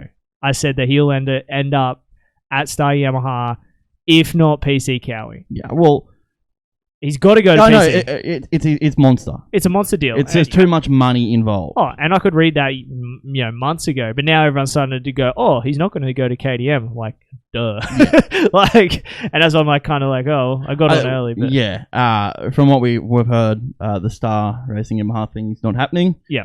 They are going to go after another rider. Looks like it's not going to be Danger Boy. It looks like he will be at Pro Circuit, but you cannot confirm these things until the writing is on the paper. Hymus will be going to HRC Honda, and that also worries me completely. He's opening worms, this dude, tonight, isn't he? Just letting it all out. How much have you learnt just sitting here right now, What did I learn in a week? Hey. What I learned at school. Yeah. This is valuable stuff. The other thing, Nick, I don't know if you noticed this, but did you watch the live streams on YouTube, or did you watch it on Racer TV? Both. Did you watch the comment section on those live streams? Yes. Holy crap. Every third comment was something about Deegan. And you know why? Because they're so big on YouTube. Correct. And I watched it and I was like, holy shit. Like, it was just constant. Like, there's a whole race that's got nothing to do with him. And it's just like, Hayden Deegan this, Hayden Deegan that. When's Hayden coming up? Well, Danger Boy. Danger Boy's going to smoke these guys.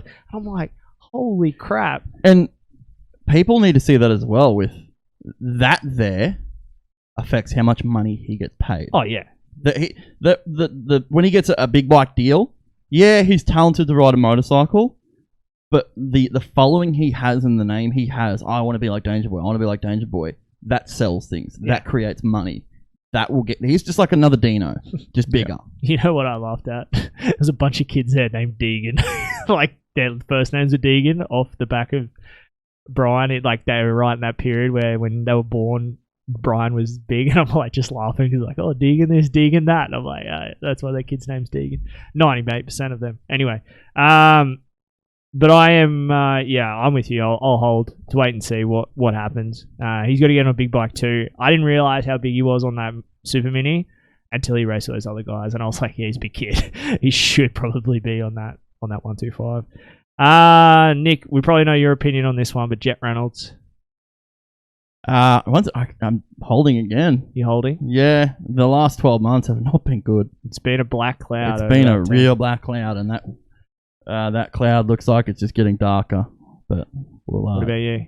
Did you see I didn't watch enough of Loretta Lynns to see him, so I'm a hold. Yeah, but what I want to put on that, Nick, there's one Kawasaki rider that did actually shine, and that Gavin Towers. He's going to be someone really, really good. No, and I think that comes down to as well is Loretta's is a pressure cooker. Oh yeah, yeah. And a lot of these riders that don't have the major expectations or the you got to go perform were the ones that succeeded. Yeah, Kilroy, those two. Yeah. Exactly. But I mean, to be honest, we can fix Cowie's problems right now, Nick. Just put Brad West on one and we're done. Easy, yeah. Simple. We just fixed it all. Fixed every problem you have. And yeah, there's so much I wish I could say, but I can't. But keep going. Moving on. So yeah, Jett Reynolds. The last one there, Nick. I don't know if you noticed me putting that on there. I feel like I'm whatever. Open. I feel like I'm open to can. Whatever.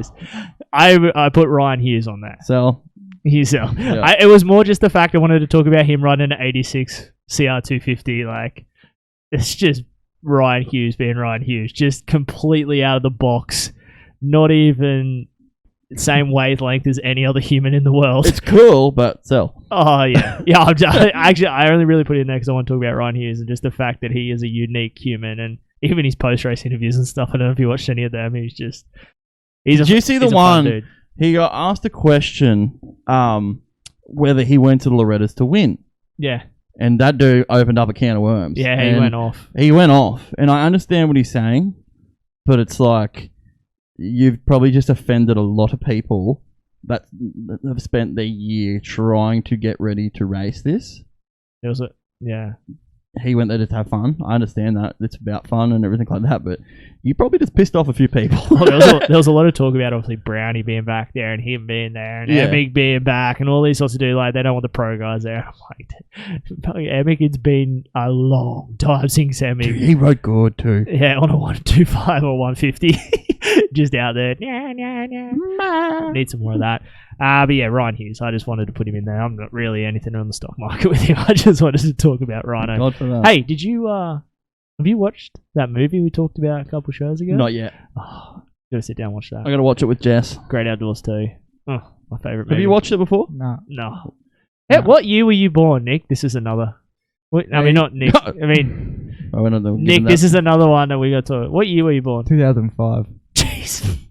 The movie I'm talking about is in 2003. You weren't even born yet. Did you watch the movie Supercross the movie? No. We are getting too old. Let's just wrap it up. He's done. Hey, it was worse when we had bloody young Kyle Harvey in here the other week. Yeah. I was like, geez, like some of the stuff we're talking about. Like he would. Do you know what the extension is at Coolum? Oh no. Which one? Let's do a few. The one along the fence start. line, off the fence line, outside, the 2 rollers, full tark extension. Tower top over the single. Oh, Dad? Nah. Do you recall anything like that? No, well, he was riding there. Yeah? Yeah. He's too little. 20, 20, yeah, or 10. Was that Luke George was in his prime. Yeah, it was 10. Do you know who Luke George is? Yeah. Yeah. 10 to 12, I think was still there. Yeah. Yeah. No, 2008. No, it was after that. Sure? Yeah. I'm pretty sure it was gone before. It was gone before 2012. Nah, because I didn't want to jump it on my 2012 Sierra 450 because I was scared. Would have you jumped it on your RMZ 450? I would have not jumped it on anything because I was too scared. Moral of my racing career. Let's move on. Too scared of the jumps. All right, well, let's take our first commercial break of the evening, Nick. I need to go visit the little boys' room. We'll be back after this with more with Jack Mather here on the Moto Limited Show. Show 51. We'll be back after this. Welcome back to Show 51 of the Moto Limited Show presented by Street Race Solutions. We're in studio here with Jack Mather all show long as he's been in there. How's it felt? You got through the first half, you know? Yeah. Reflect on the first half. You feel a bit more confident now. You know what I'm doing now, so at least the mic's working as well. Yeah, mic's working. Yeah, thanks. Yeah, throw it on us for not having the mic. What's it like, being in here with like the thousands of people out there just watching? Thousands. Meaning like out there, stadium seating. Yeah, we pretend there's stadium seating. It's just that. Hey, no, it is good. It is good. Yeah, it's good to be in here. It's good that you guys are inviting the kids in here to do it and bit of experience for them. Yeah. Hell yeah, man. Wait, mate. Hey, plenty of seats in here. Plenty more people want to come in. We actually had someone reach out, want to come in studio, Nick. We got to talk about that too. Just a big fan of the show, wants to be a part. So we're going to try and add some of them in as well. They got to be able to hang though. Got to be able to hang with the boys. Hey? I said that ain't hard. We know nothing, really. Jack, we're going to get into a little bit of you. We've talked a lot about your stuff so far. And I want to keep digging deeper. And we got more questions for you. My biggest thing is, Queensland racing for you. You sort of come through the ranks. You were good, but you've gotten better and better. And now you're starting to hit your stride. As a kid, was it like you got to go race and you got to be fast, or was it just you had fun and it's become your drive to want to be better? Yeah, like as a kid, Dad never pressured me to do anything. It was always my choice. If I wanted to go racing at Kilcoy, I went racing at Kilcoy. That sort of really helped me to be like want to race. Yes, that sort of thing. Yep. But I've just like from now I've started to like want it myself. Like I go to the gym, like work for it, and But no, there's never any pressure for me to go and race. That's good, and that's one thing we speak about, Nick, a lot. Yeah, let me go a little bit earlier. How did you get onto a motorcycle? Was it something that you loved? It was something that your dad did when he was younger? What got you onto a motorcycle? Dad did race. Yep. C grade at Kilcoy. Champion. Yeah, buddy. But no, I think there was my dad and his mate had a younger son or a daughter. And they're basically like it was a buy one get one half price for a Pee-wee 50. Really? Beat on those deals, yeah. And I guess it just went from there again. Yeah, skyrocketed from there. Yeah, that's cool. What was the first track you rode and then raced? Kilcoy. Yep. So you Yeah. rode Kilcoy practice Grew up day, Kilcoy, yeah. and then like your first race day. Do you remember your first race day, or it's a long time ago? It's a while ago.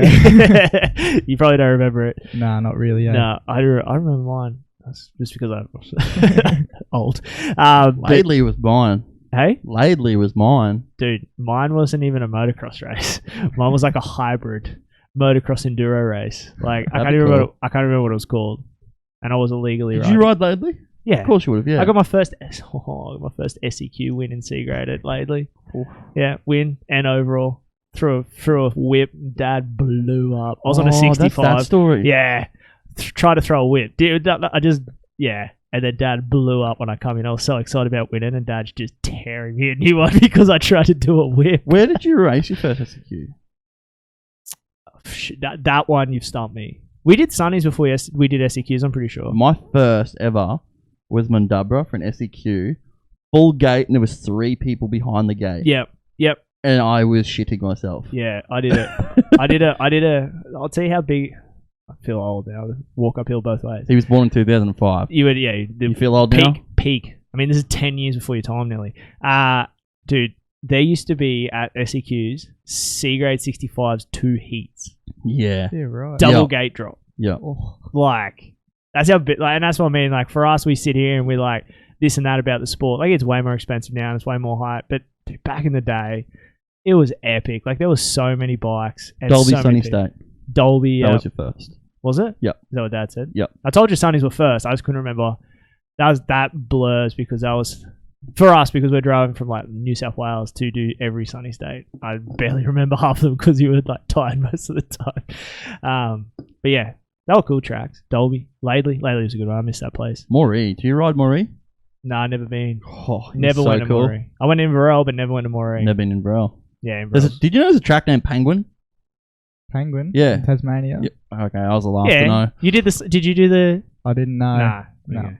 Well, a couple of weeks ago we worked out there was a track called Penguin. I We all somehow did. just couldn't. They had an I MX just- National there. I just couldn't put it together that there was a track named Penguin. And apparently I was the last person in the country to know about it.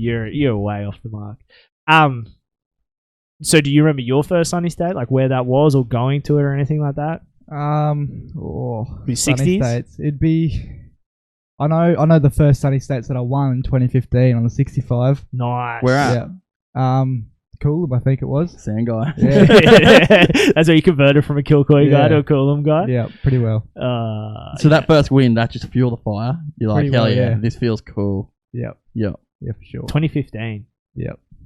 Trying to think. I think I was not at then. When I retired 12, and then come back in. No, actually, I was at 15. Yeah, I didn't win. Do you remember, this is totally different. I don't think Off it was top. that year. What? There was a year at Coolum and it got that hot on the Saturday. Yeah, that was 2008. Okay, it was 2008. Alright, cool. I know we're good. Yeah. That was hot. Yeah, I know, because I went and had a sleep. Yeah. So the racing got that hot on Saturday. They had to call it off because it was just too hot. I'll tell you a good story. I'm sorry if people didn't relevant to you guys, but I don't care. I'll tell you a story. I was the last race that was racing when they cancelled it, and it hit On the Saturday? Yeah, it hit Yep. 42, I think, on the barometer. And I come in. I'm pretty sure I won that one. I was Clubman Open. I come in and rode in and just passed out from like heat. Mum and Dad are like tipping water over me, like trying to cool me down and stuff. I went and had a sleep because they like cancelled all the racing, and I was like, oh, I was done. I was just buggered. Cancelled all the racing. Then they come over the PA, and there was only 3 races left of the second round, and then they were going to class it as a... But they'd already started prepping the track. So they're like, all right, we're going to run Clubman lights, and I think it was another junior lights or something like that. But the Clubman race was my race, was the first one, and they'd completely prepped the track for Sunday, thinking there was no more racing. But then they're like, oh, we're going to race now. So the track was like a highway. I'd come off a nap, nearly just like died, and just like, Dad's like, you just gotta rip a whole shot and go. I remember it. I don't think I ever ridden Coolum so much because it was just so flat. And I'm just like 250F, just like brrrr, the whole way, and it was epic. But that day sticks out because I remember that because I was dead. That was the hottest I think I've ever been in my life, and it just was like, oh, we're gonna cancel racing now. It's like, it would have been a great idea like 10 minutes ago. We had to race a Sunday and we didn't get up there till just after lunch. And I remember me and Carried went together. Yeah. And literally, when we got to the track, your race was must have just finished, and that's when they cancelled it. Yeah, dude. Dude, it was so hot. It was epic. Asked Dad that one. I was dead. But yeah, good old days. Doesn't seem to get that hot anymore. It really doesn't. Are you a cold guy or a hot guy? I do like the cold. So do I. Yeah. So do I. He hates Not it. too cold. He wants to fight me every time I turn like an aircon on. He wants to fight me. I hate the Shapes cold. up. I hate the cold.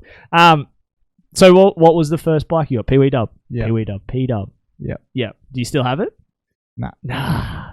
Nah, I wish I did that. Yeah, dude. My wife wants me to sell my kids. I'm like, nah. I can keep that. You know. Resale is. Yeah, I know, but for the $300 because I got to buy one, get one half price Pee-wee deal as well. So I was like, for what it's worth.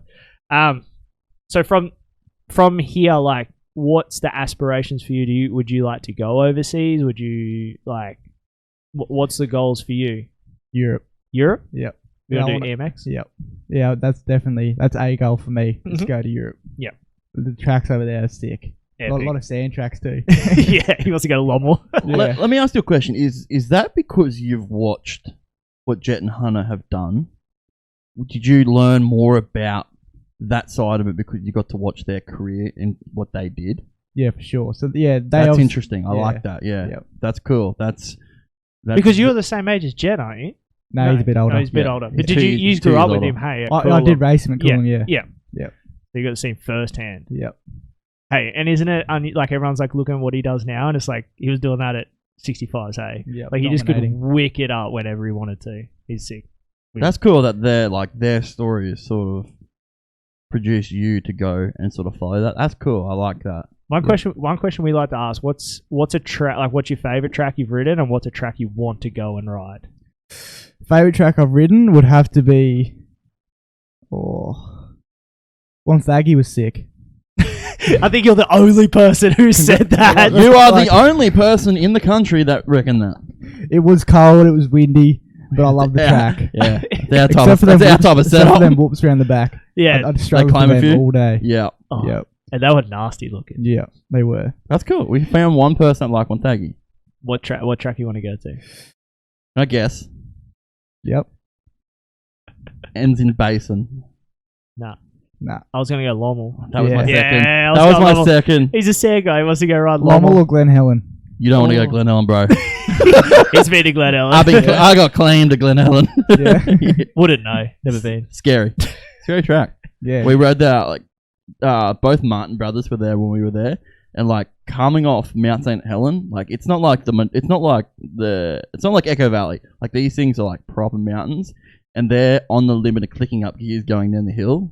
It's like, bro, you're not meant to do that. That's gnarly. You got some serious issues you need to work out with yourself. Nick's on the limit of downshifting for engine I brake. was gaining speed because I was fully locked up. Nick's just like... I was like, this is just... I remember second lap, I went back and I was like, this is something. This is something else. Wouldn't know, Nick. Wouldn't know. So I went and rode the vet track. It was fun. It was good. Went to the vet track.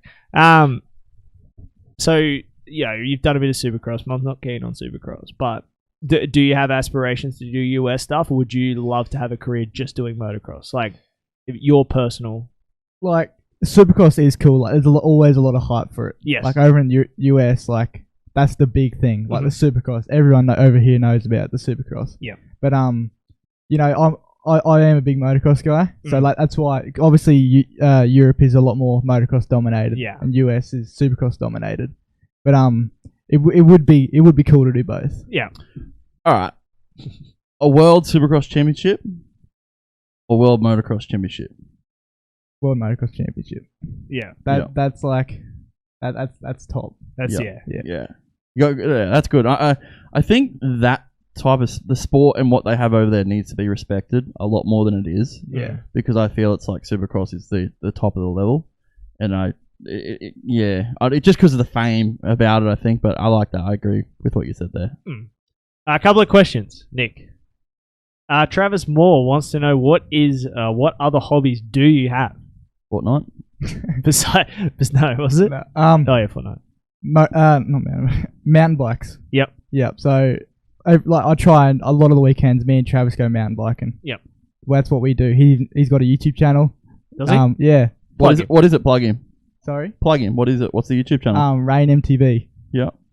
Yeah. So that's his little YouTube channel, and yeah, we just go out to our local parklands. Yep. It's our local area, and we just go there and we just have a ball. You like a downhill guy or cross country? Downhill and cross country. I'm both. Like jumps? Yep.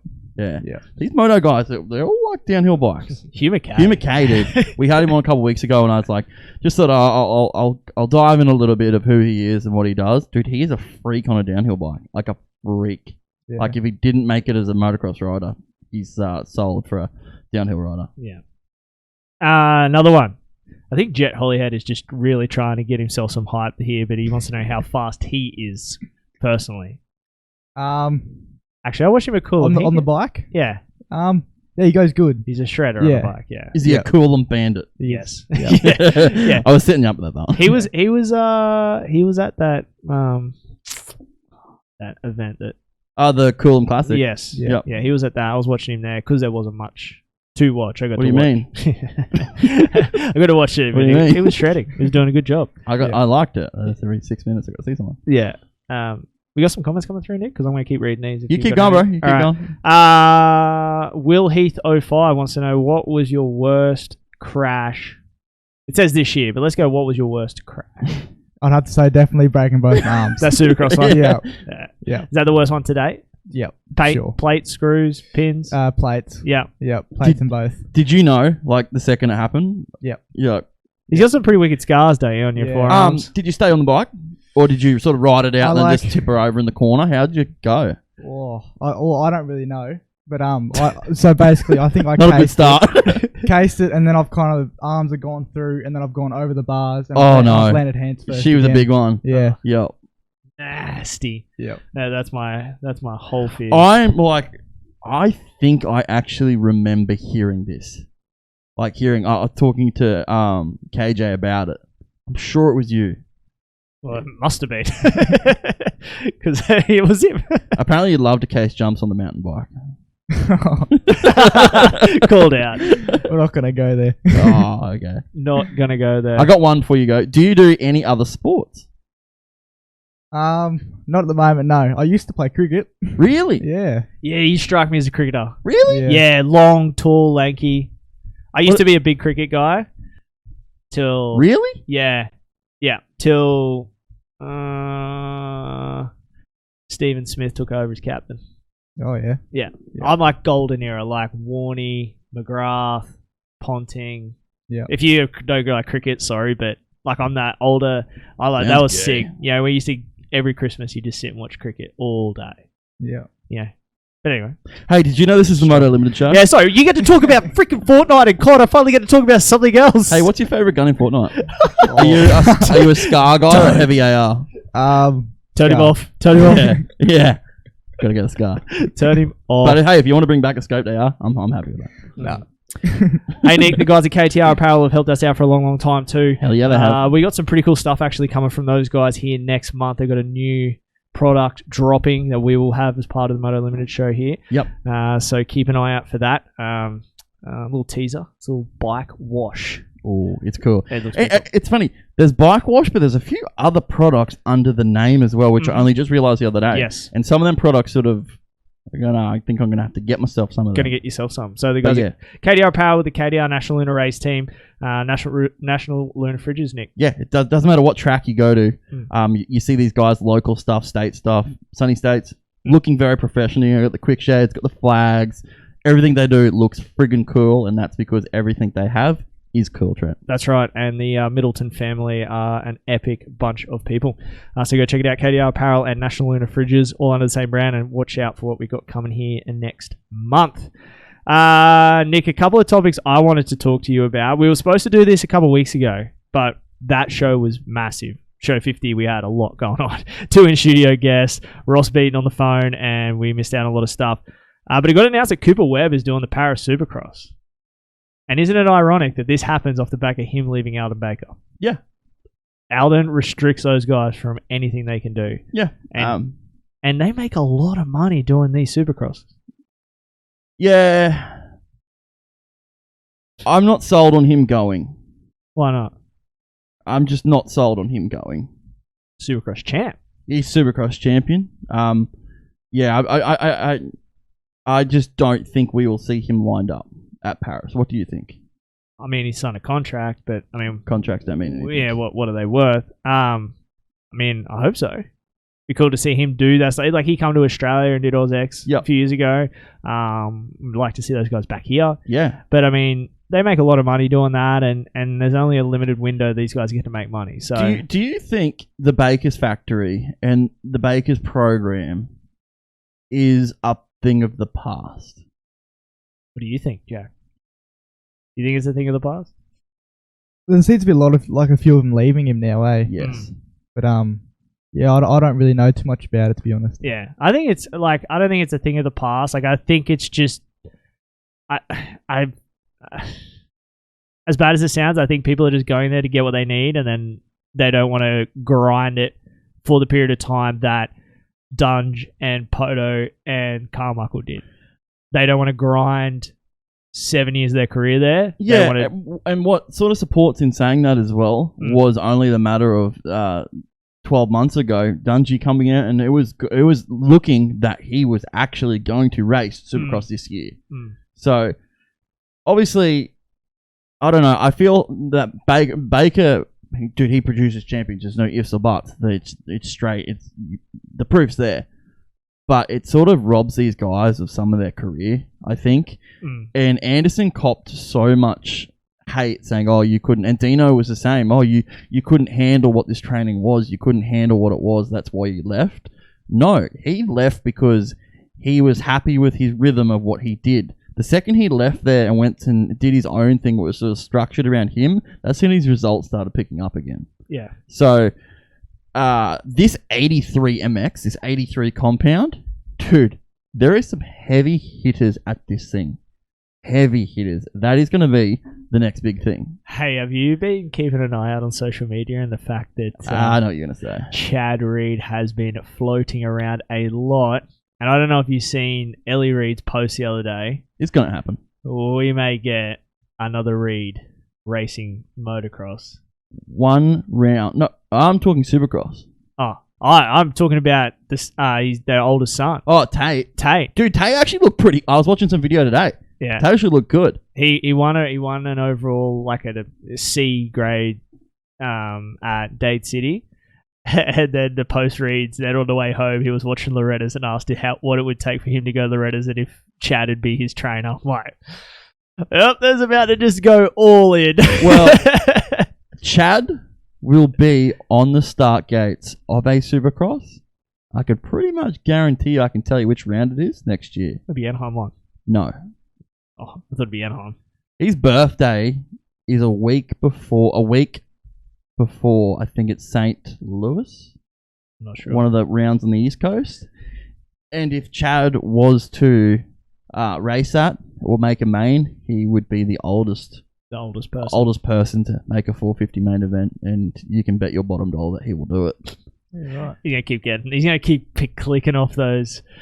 What was it, like 300 450 starts or something like that? I think it's more. Yeah, it's but ridiculous. The scary thing is, like, you talk to people that hang out at 83 compound and Chad rides there with the kids a fair bit.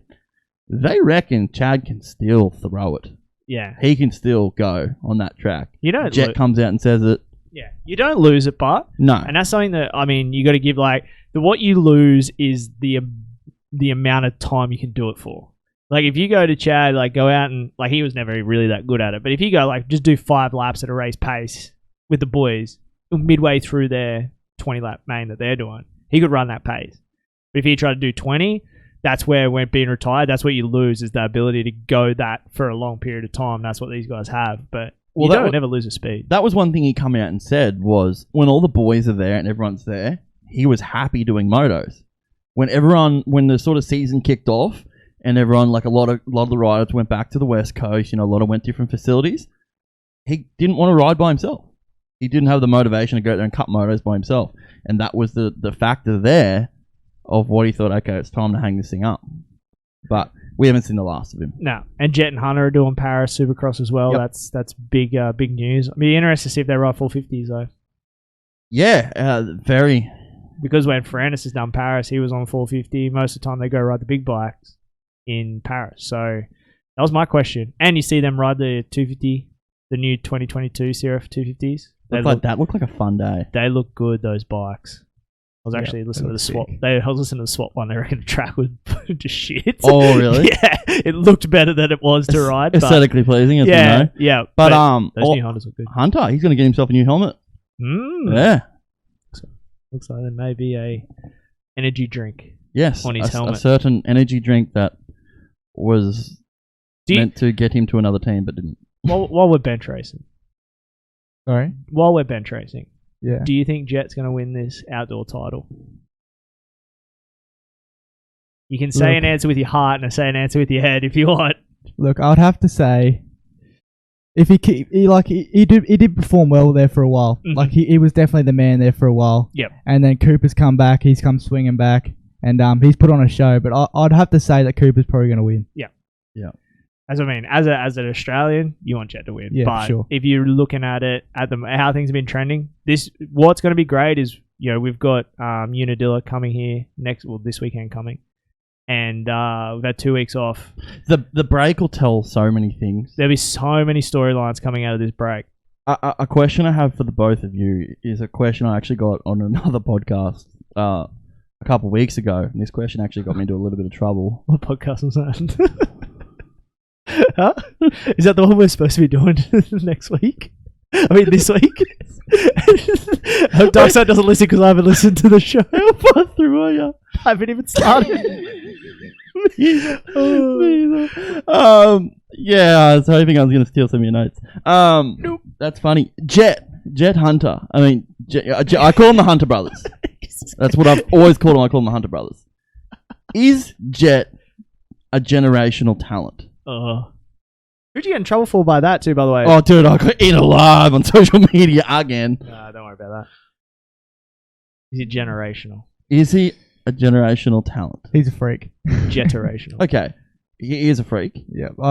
I feel like he's one of the very few who's been able to do what not many can do. Yeah. He's gone over. He went over when he was 16, performed in Europe, got a deal in US, and then performed in that. Nick, you got other opinions? Us next one I'm going to go to. I'm sorry. I thought I saw smoke, and I was like, "What?" It was just your watch or something shadowing off there. I don't have a watch on. Oh, something shadowed. Great radio. No, I am 50-50. What I think people oversee is the fact of where those two have come from. Yep. Yeah, I can get on board with JT's statement of the results, and like James Stewart was a generational talent, right? And he was just dominating at 16 years old. Okay, Ryan Villapoto, these sorts of guys. Yep. And I can go with that. But I mean, he has done things in the sport at his age in this era where you think everything's been done.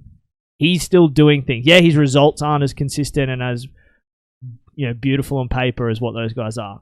But I mean, have you not heard people talking about him doing things on a dirt bike that you didn't think were possible? Like wheel tapping that step off at whatever round that was. Yeah, but that's 10% of what 100% of being a generational talent But is. I mean, James Stewart, if you take away his results, he still changed the game by scrubbing. Yeah, or the Bubba scrub. Yeah. So Jett is also changing the game by hopping over things and using his legs in. Like, he's changing the way you do things. That's where I think people get a little bit misguided, is they're just going off results. Yeah. But when I watch him, I'm like, he's the only one that can do that. Nobody else can do that. When he hit those whoops at Salt Lake, like, he was just super fast.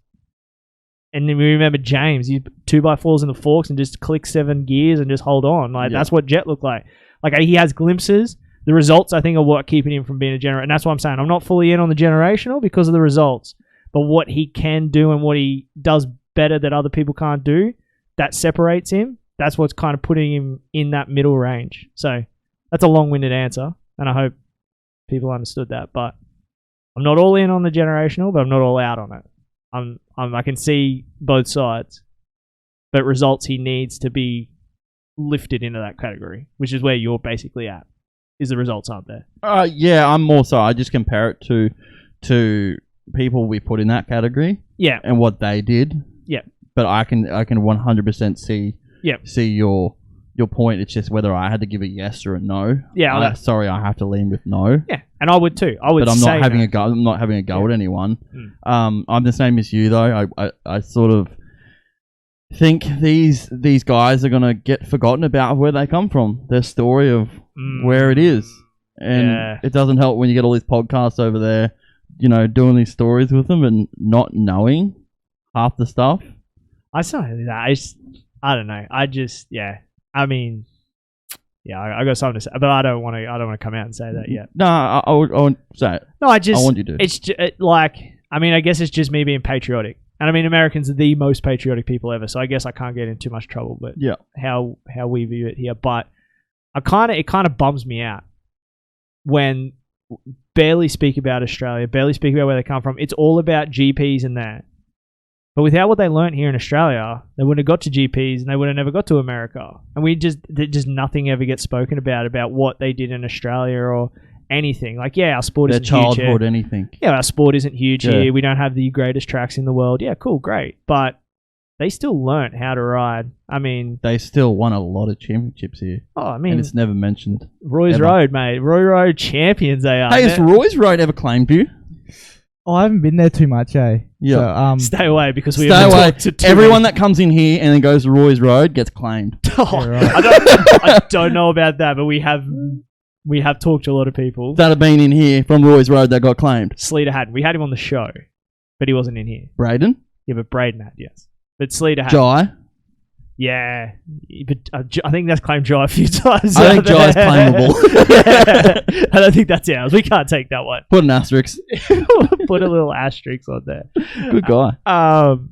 So I hope we didn't just offend a bunch of people, but I mean that's just my honest opinion. That's the yeah. I got eaten alive in social media, but anyway. Yeah, you love it. Round 2. I do. We're up to around 8, to be honest with you. Turn comments off and walk away. Oh. I just get called out. Private. Now I've got to friggin' find a 125 and go and put a bounty on my head. Speaking of which, Wiz, I don't know if you've paid attention. I have heard a little bit of a story from this. We're just a little dingy show here. We just talk. Nick has finally made it to the big time. He's been called out on multiple platforms to ride, 125 Cup at Gold Coast at Stenmore. Did you see that? Yeah. Yeah, so he's been called out to ride a 125 against everyone there. So that'll be sick. Not for us. Remember, we're retired. Yeah. Getting Nick on the 125 though. Nick's been called out. There's only a couple things I got to say. You go. Johnny, I'm coming for you, brother. Oh, there it is. Coming for you. Johnny Rose called him out. Johnny Rowe, I'm coming for you. Watch that front end. Robbie Marshall does want to put me on the ground. It's all coming out. It's all coming out.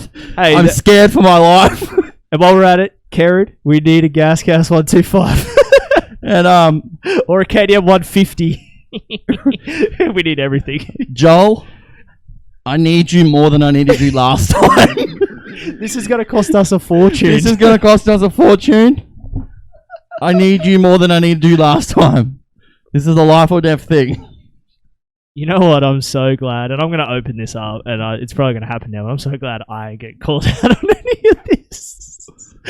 Should I get a helicopter ready for the race? Do I want to chopper him out? Yeah, maybe. It'll either be him or everyone else. Hey, you know what? You know what we could do? I'm telling Jolly don't have to win. Because it's an AMA event, I'm pretty sure we could get these boys in. I'm just gonna start loading it full of these junior kids. Yeah. We'll just get Jack and Have Cody. You played blocker before? How good is your takeout game? How good is your takeout game? We're just gonna fill it up with all these fast kids. Basically, I'm gonna have a bounty on my head where every other podcast in Queensland puts me on the ground. That's where we're at. Okay. Hey, Wiz, no idea why that is either. No idea why that would happen. At least turn up next time. There it is. There it is. But Johnny, I'm coming for you. We need to get you guys out there. We were looking because we had Joel do it. That's the 29 plate up there. We helped him out. But we were only talking about it the other day because it's not an MQ1. It's the AMA. Their rules are a little A little lenient. How's that going? Okay. Thank you. Because I've seen junior girls riding with the senior girls. I'm like, wonder if we can get like you guys in there and just... What, with the junior girls? Yeah. Well. They might be flexible, but they're not that flexible. Hey, the one thing Jack hasn't got that Corey had the other day was a Tinder match. Yeah, are you got a girlfriend? No. I'll work on it. No, don't. Stay away from that. Nick, one other thing I want to talk about here is that the 2022 Supercross, this was one we missed out on the other week too, which we're both super excited about. 2022 Supercross race schedule is out for next year. Anaheim 1 is back. 100% capacity. 3 rounds at Anaheim. So we've gone from 0 Anaheims to 3. So it'd be interesting to see what that third one looks like. But because that's why they went back to 2, because they were losing a lot of people. I'm going to tell you a little story now. Right. So I have been lucky enough to go to a few Anaheims. Went to an Anaheim one. It was incredible. Like literally, you dream what this thing is going to be like, and this place. There was 100,000 people in there. 2 weeks later, Anaheim 2. We were having dinner the night before, and I'm sitting there thinking, I was just like, 2 weeks later, a race back in the same stadium. I was just like, I wonder if they get lower in crowds. Dude, the hype was higher. Because they knew what to expect. Than the first round. I couldn't believe it. Anaheim 3, same thing. They just go nuts for this. These California people just freaking are just nutty. It's going to be Supercross. It's going to be even more insane, I reckon, after not being there for 12 months. So yeah, Anaheim 1, Oakland, back to Oakland, San Diego, Anaheim 2, Glendale. Glendale's a freaking, that stadium is sick at Glendale. Yep. Anaheim 3, then we go to Minneapolis, Arlington, Daytona, as always. Detroit is on the schedule. Indianapolis, Seattle, St. Louis, which is nice to see it a little later in the schedule down there. That's where I see a one Chad Reed. Yeah. Atlanta, back at the Speedway. Yep. So that was obviously a hit for those guys to be back there. Foxborough's back. And then we got Denver, and finishing. I'm disappointed again. Salt Lake City. It's just not the same. No Vegas. It's just not the same. They're knocking down Sam Boyd Stadium this year. Yeah. So, it's crazy to think. We were only talking this the other day. We got to go to the 2019 Monster Energy Cup.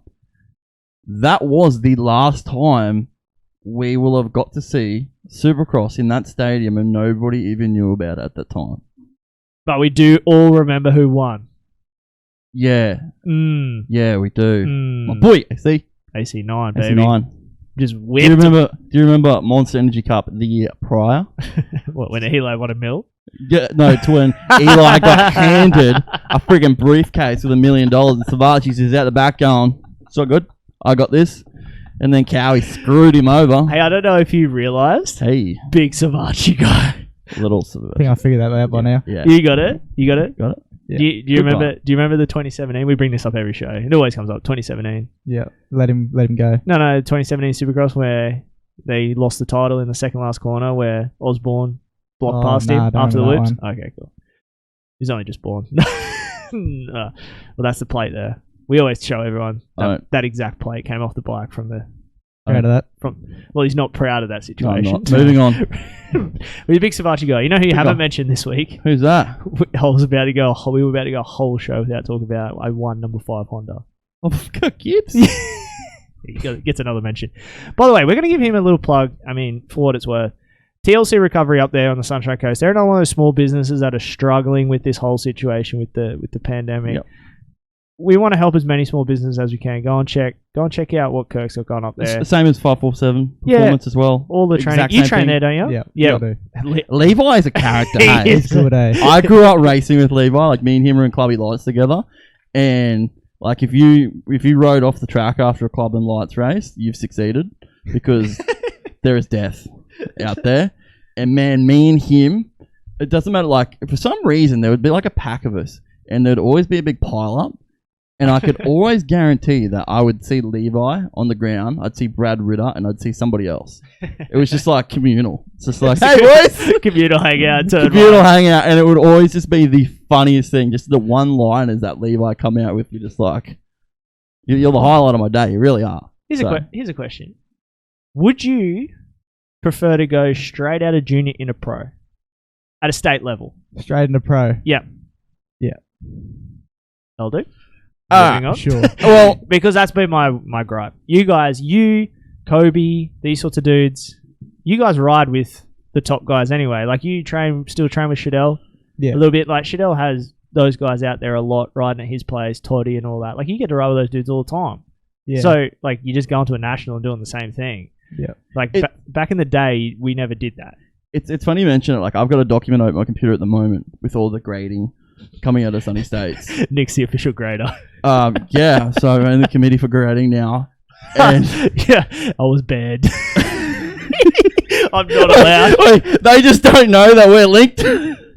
Anyways, you're just keeping it from me. Anyways, when I got to the list, your name was on the list with what I recommend you guys do next year, and there was like Kobe's. There's a few people in there as well.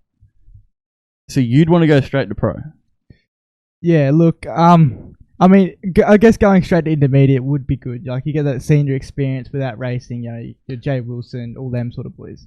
But you know, you go to seniors to go to pro eventually. Anyway, that's your aim goal. I would rather see you guys go to pro. Well, you know what would happen? Same as what happened this year with Ryan Alexanderson and all those boys. Yep. Go out and qualify like top freaking 7 and get graded out of practice anyway. Yep. So what's the point? Yep. Exactly. Just go in there, prepare your whole off season knowing you're going straight to pro. So yeah, there was names out of your class, and I went to pro. Yeah, and that's my whole argument. Like you spend a whole off season going, I'm going into expert, and then after practice you get asked to go to pro. Like you can go when you finish that final race, whatever it is, you know, SEQs or Queensland titles, whatever ends up being the last race of the year, you can go, right, I've finished my junior career, I'm now a pro rider, I'm going straight there, training, I'm going straight after Jay Wilson, I'm going straight after Levi Rogers, you know, Jace Cosford, I'm going straight for them guys. And that's your mindset, you go straight there. Yep. That's what I think you guys need, because you're at that level. Like I mean, as I said, our favourite races of the Sunny States were the junior lights classes. Yep. We loved watching you guys ride. You guys put on a freaking show. And I might just insert that into pro lights and it's epic. There's another 2 dudes that can do what those guys do up front. And you're away. And that's just my personal opinion, but that's why I'm not allowed on the grading committee. Because I'm very strong about grading. Especially you guys that can ride dirt bikes. What are you looking at there, Nick? Oh, just thinking. I'm just thinking of how much trouble I'm probably in. Yeah, I would imagine. I would imagine. Who was your childhood inspiration? Ooh, there's another one from Bobby Nicole Shaluta. She just won herself a lot of motor products. Motor products. Yeah, the motor airfielder kit, oil change kit, and an MC care kit. Congratulations, guys. Inspiration. You know, you obviously look up to Chad Reed. Mm-hmm. You know, he did what every Australian aims to do. Yep. Make it over to the US or Europe and perform. Yep. Like that's what everyone likes to do. But like growing up, you know, now I look up to Jett Lawrence and that they did what every junior kid wants to do. Yeah. Is there a reason why he wouldn't talk to you at Coolum? Oh yeah, that's right, because he thinks you're a stalker. Hey, he wanted to have a chat. Not to you. Yeah, continue. Yeah, that's about it for me. For you? Yeah. Yeah, I guess it's kind of we haven't had this conversation yet, Nick. Who did you look up to? Travis Pastrana. Yeah. Chad Reed. Mm-hmm. But when did that fascination start? Chad Reed really young. Really young? You know, because back then we didn't get the access to what we have now. So we got to see Supercross, you know, like a week later on TV, and Chad Reed was the guy. Yeah, exactly. Or bar to bar 12 months later. Chad Reed was the guy. That's where the fascination, like, dude, I was and also the same as Travis Pastrana, I was the biggest Pastrana fan in the world. And I still am to a certain extent. That, I think, and then there's a few more names, which I'm just trying to think of off the top of my head, like a couple of guys, which were early pro circuit days, like, you know, you got to go Carmichael. I wasn't an MC fan. Yeah. No, I mean, what about you? Because I asked that because of just that, like, we didn't have social media when we were younger, and our access to the American stuff was so later when I grew up. Like, I'm a big Pastrana guy. Like, I think I've told the story where I nearly cried when he was within like a meter and a half of me at the first ever Nitro Circus. I was at that one, the first ever one they did in Brisbane.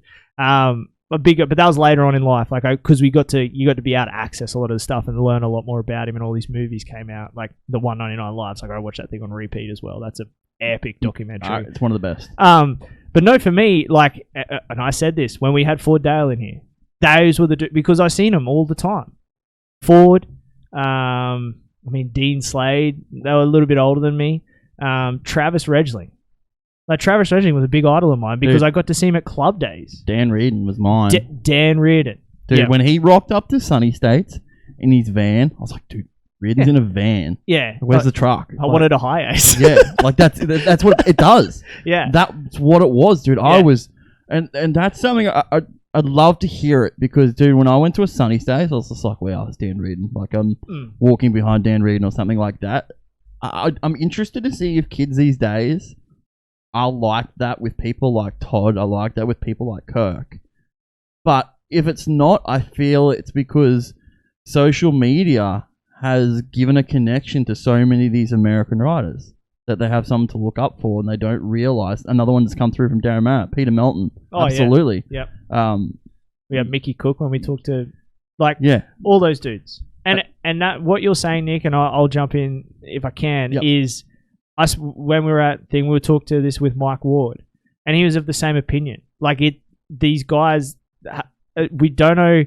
It's got to be a combination, and we feel it's a combination. Or I personally, I'll put my name to this. I personally feel it's a combination of social media and the access the riders get. Like, because then they were a period there. They weren't doing Sunny States. They weren't doing club days. They were staying away from all that sort of stuff. They were just doing nationals and training. Yeah, and they lose that base because the kids don't get to see them. Like, as he said, we got to see those pro guys nearly all the time because there was no training facilities. There was none of this stuff. It was just race days, Sunny States, whatever. They were at all of them.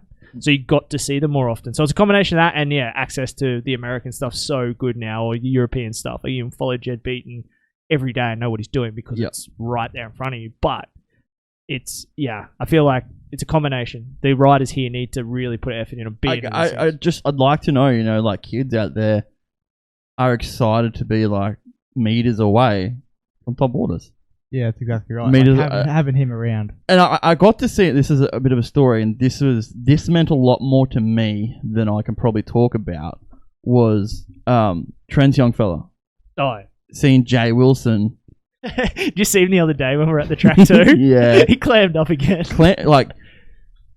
Clammed up nearly to the stage where you get, like, tears of your excitement or that scared to be talking to these people. Yeah. Dude, I remember that. And seeing that, like, just gave me that much faith back that, okay, it's still okay. These people still have kids that look up to them. Yeah. So that was a pretty special thing for me to see. Yeah. What about you, like, growing up, if you, like, going to the track, who were the people that you got to see that you were, just, like, pumped to see? Yeah, obviously Todd's one of them. Yeah. Like, I've gone to training with Benny and Todd's there, and, like, you get to see what he does week in, week out. And just having him around, like, he talks to us and he gives us pointers and that sort of stuff. And it's unreal to have that sort of access. Yeah, he's one of the best humans in the world. That yeah, guy. for sure. Yeah. Oh, he just, I got to talk to him before everything got shut down up there. And he just casual as, like, so easy. And he has time for you guys, the young guys. And that's probably the other thing, Nick. But Todd's one. What else? Who else? There's a big gap, though. There's a big gap. That's what I was saying. Fordale's another one for me. Oh, yeah. I still get, like, a message from Ford, and I'm like, oh. Yeah. I got to stop doing that. But, and, like, that's another cool thing. Like, I can get my phone now. I can go through my contacts list. They can just like, scroll through it. Like, okay, you get, like, people like Cooper Webb, you get stuff like that. But still, when you get, and I see, like, Fordale, I'm like, pretty cool. It's pretty cool. Like, there's still people in there, like, superstars in America, but when I'm scrolling through, I still have people like that. Like Ford, you're just like, dude, this is pretty cool. Hey, when Jack makes it, just better make sure you don't forget about us, man. Here, yeah, he's gonna carry me to. He's gonna carry me to. Take us with you. Remember who put you on the podcast first. He's gonna carry me to a dub. You got much stuff coming through the comment section there, Nick. Do you look up to J? He goes, would look up to JLaw, I reckon. Do you remember Jason Lawrence? Do you know who Jason Lawrence is? Jett Lawrence's dad. No. No? I don't know. No, it's Dan That Lawrence. is That's the Dan show Lawrence. title. Write that down. Jett Lawrence's dad. Jett Lawrence's I dad. forgot who. So, No, it's alright. another one that your dad just come through, and this one breaks my heart. Andrew McFarlane. Yeah. Yep. That still hurts. Yep. Can you explain to him who Jason Lawrence is? 'Cause JLaw. If I He's do like- it doesn't probably. Yeah. He's not. He bit an ear. He bit an ear and went to jail. Yeah, he's like not the OG bad boy. There's a couple before him, but he was legit like off the chain, insane. Yeah. Like there is a story of him on the start line at a Supercross when he was battling a 250 title, which he beat Ryan Dungey to the title, Supercross E West. Yes. Yep. Yelling on the start line at Dungey, like just yelling at him. I'm going to kill you. Yeah. Basically. Just Yep. yelling at him to get in his head. Like Yep. he was insane. You gotta go back.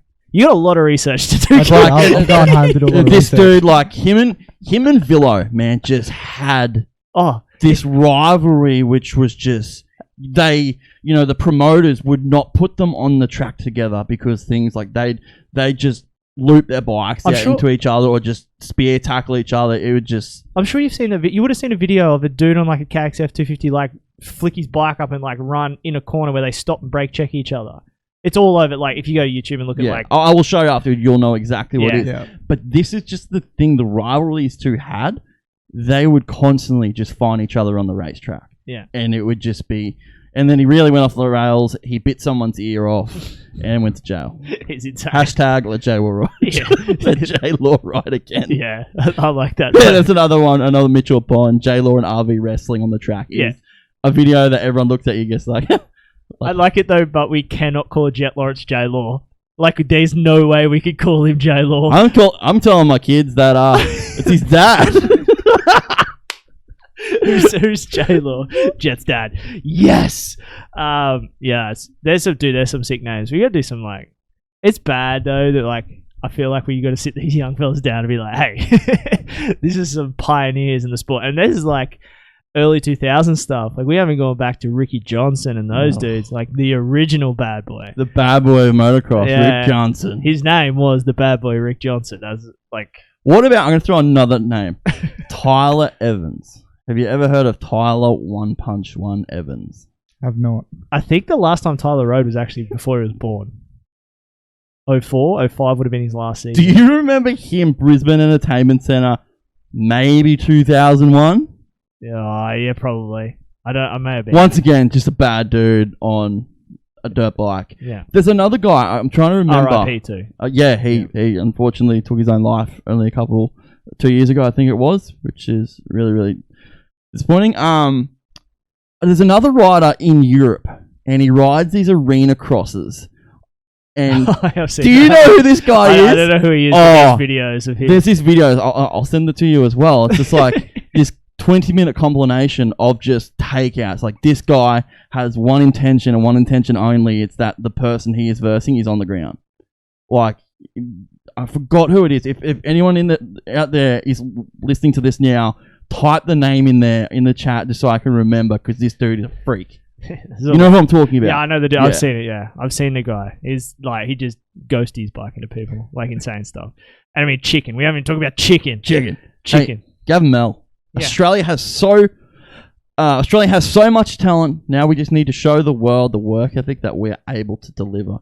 And I think it's showing. I think it's showing, but that is so correct, dude. We have some of the best motorcycle riders in every discipline that come out of this country. You know, it's Supercross, motocross. You got what's his name? Does the enduro? I can't believe I forgot his name. Which one, Milner? No, the runs Red Bull KTM. Drives the car as well now. Oh, Toby Price. Toby Price, yeah. Freestyle, road races. Miller, RIP Miller's Championship last night. Just incredible. It's just. Well, who's like? I mean, it's probably a hard question to answer, but right now, like, who's your favorite Australian rider, like athlete? I mean, Jett and Hunter, like, disregard them, but like here in Australia, because there's a lot of good dudes right now. There is. Who's like your favorite dude you like to watch here in Australia? Go around. And don't say Todd, because that's an easy one too. Yeah. 450 or 250? I'd have Luke Clout. Yeah. He was really smooth at Maitland. Yeah. He was unbeatable there. Yeah. He was unreal. Yep. Yeah. I think he's the next one for us here in Australia. Yep. What about you? Same question. Mm-hmm. Give me a 250. Give me a 450. I reckon a 250 may be the same. Yeah, Cole Webster all day week. Different. Okay. Yeah. No, I'm a man. From talking to him on the show and watching what he does, and I'm just watching him ride a motorcycle. Oh, I mean, yeah, watching Kyle Webster ride a motorcycle was like epic, and yeah, like Kyle Webster to me is a 250 guy, 450 guy. That one's tough because there's so many different reasons why I can like certain riders. Yeah. I'm gonna let you have Kirk Gibbs. So it's either Kirk Gibbs or his teammate Metcalf. I love watching Medi ride a motorcycle, and for 250, dude, I love watching Nathan Crawford. Yes, he rides that thing amazing. Next pick, dude, when he is on Jesse. Oh, well, that's the pick after that. Yeah, when you watch those two on, and when they are on, it is insane and impressive to watch. Watching Dobson at Coolum, watching Crawford at Coolum is absolutely incredible. Actually, you forgot about the dude who was fast qualified at the Queensland titles at Coolum. Noel Ferguson, dude. Yeah. He is an absolute freak on a bike. We were in for a friggin' treat. There was going to be a good title. Stop you, Crawford. Yeah, there's a lot of good dudes. I'm a big Todd Waters fan, though, as well. His unorthodox riding style gets me, though. Like, how it's so unusual, but he makes it work. 252 stroke. And he is so fast. Like, dude, he did not even look fast at Coolum in qualifying. It was I think he was 2 seconds quicker. 2.5, yeah. Yeah. But he didn't look fast. And he did every single lap of that 15-minute practice session. Couple more comments. Yes. Brendan's first race. Have you ever YouTube Brendan's first race? Brendan's first race is a showstopper. We have to show Wiz that. Yeah. Luke Hughes, our boy Luke Hughes. Bowers 10 years ago. Dude. Oh. Bowers 10 years ago when he was fresh onto the pro circuit Kawasaki 250. Fresh off running over people at Arena Cross. Dude. Just loved to kill people. Loved it. And then he messed with who broke his leg? The phrase Barsha? Yes. Vegas. Barsha broke his leg. The one dude you do not play Bam Bam is Bam Bam. Well, these guys having fun. Harley Turner, he loves to watch me ride through the Coolum rollers. Is it a chance to blow someone out there? Yeah, so Coolum qualifying on the 250. I was coming up behind him. He was on his enduro bike. Did he have a light on?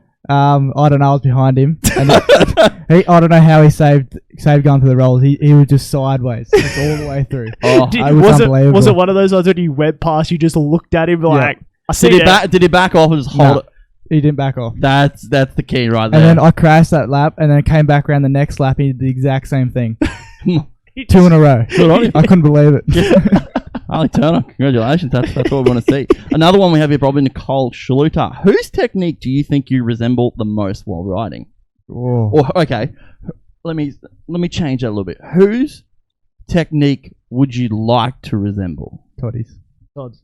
You're the unorthodox. Yeah. Straight back. Just looks smooth. Doesn't look like he's trying. Nah. Yeah, that side of it is sick. But yeah, he's caught flack over the years for him not being that technical, elbows up, standing. Yeah. Like, he copped so much for that. And I know at a point that he tried to change it, and his riding didn't suffer, but he wasn't the same dude. And then when I think he got to the time where he's just like, this is how I ride, I'm sticking to it. Now we've seen a dominant Toddy come back again. And dude, the one thing that he has over everyone else is in an absolute animal when it comes to the 35-minute moto. Like, he is just, there's no, besides Kirk, him and Kirk are pretty epic when it comes. That one with Warwick where we just watched those guys go. When they're on, it's ding, and just went 30 minutes. And can control it as well, where, they see their gap, and then they know when each other's gapped a little bit, and they can just keep turning up. Yeah, we just keep going more and more and more. Harley Turner, the soft shock doesn't help. Endurance session around there. Yeah, I can see that, Harley. We'll give you the pass. We'll give you the pass, buddy. When it's bouncing off the bump stop and coming back, she's deep shit ski there. Is that all you got? That's all you got. Hey, Nick, I reckon we should wrap this one up. Show 51. What a good show. Yeah. How do you feel, Jack? Feeling good. You feel good? Yeah. You did a good job, bud. I'll Thank give you. you credit. You know, your old man did not fill us with confidence when he comes in. He goes, he doesn't like to talk much. Well, I'll be honest with you, he really didn't. we're like, well, you're in the wrong place, buddy. Yep. But you did good, man. Yep. Thanks, guys. Feel good? Did you enjoy it? I did. Yeah, really enjoyed it. Plenty of laughs. Plenty of laughs. That's Beep. for sure. You got a show title. That's the cool thing. Yeah, if you get a Not show everyone title, gets a show title. Yeah, you got to come up with something great. And as long as you're willing to laugh at yourself, that's all we care about. Yeah. Nick, Ride Tribe Design Graphics. Where do you go to get yourself a set of graphics when you need them? The best graphics of all. www.ridetribedesigns.com. Use code Moto Limited. Yep. The website isn't functioning yet, but if you email through to the guys at Ride Tribe, where's there? Mention the show. Yep. You get a 15% discount on any works that they do. Or either just message us and we can get you in touch as well. Yep, directly there. 15% off when you go to Ride Tribe. Thanks to the guys there. Wes did a killer job on that 105 kit, Nick. Killer job on the 10 minutes we got to see a Corey Chickens kit. We need to get him back on to kind of see how he's feeling after all that as well. But yeah, go and check out Ride Tribe Design today. Absolutely. And thank you to all of our partners here at the Moto Limited Show. We can't do this without them, Nick. Absolutely. Street Race Solutions, Ride Tribe Designs, Hyperlyfe Clothing, National Lunar, KTR, TCX Boots, the Comp Evo. Look at it. Just Comp Evo too. chilling The back red there. ones. Ooh, And they are my personal boots, by the way. Oh, are they?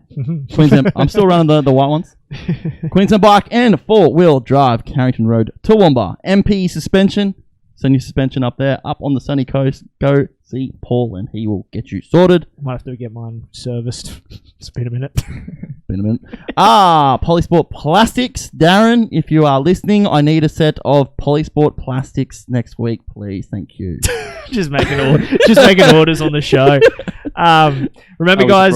Yeah, the August share giveaway. Share any post that we put up here in the month of August. Only August post on Instagram or Facebook. Share them, and you go in a draw to win one of 3 prizes: a set of these Comp Evo boots, Polisport Plastics with a Ride Tribe graphics kit, or the Polisport Pro Octane fuel drum, which I actually have one of them, and they are pretty epic. That's a 20-litre one. They do a 10. We are giving away a 20 as well. So make sure you get us sharing all the stuff, the live show, anything that we post up. That every single share gets you in the draw. Actually, what we do need to do is add you to this group notes thing.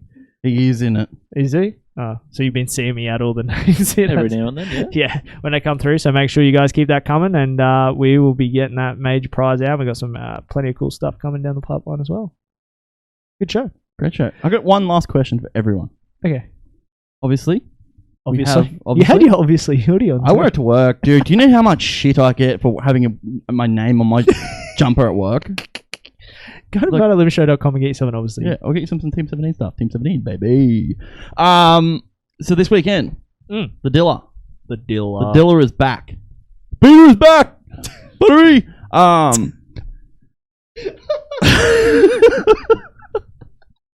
We like to keep it casual. The show's falling apart here. Hey, give me a 250 winner, overall winner, and give me a 450 overall winner for Unadilla this weekend. Unadilla. I'd have to say Cooper for 250s. Yep. Or J-Mart. Ooh. We've stopped him. He's good. Won't have him back. 450s. Tough one. I'd have to say... It is tough. Oh, strong field. Very strong field.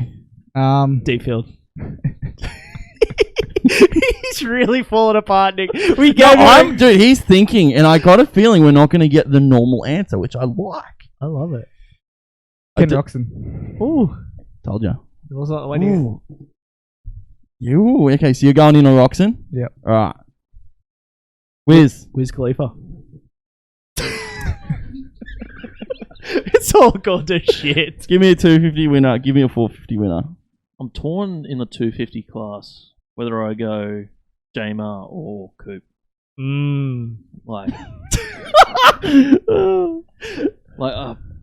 I sort of do want to throw Jett in there, but he might podium if he gets a good start. I'm thinking he'll podium.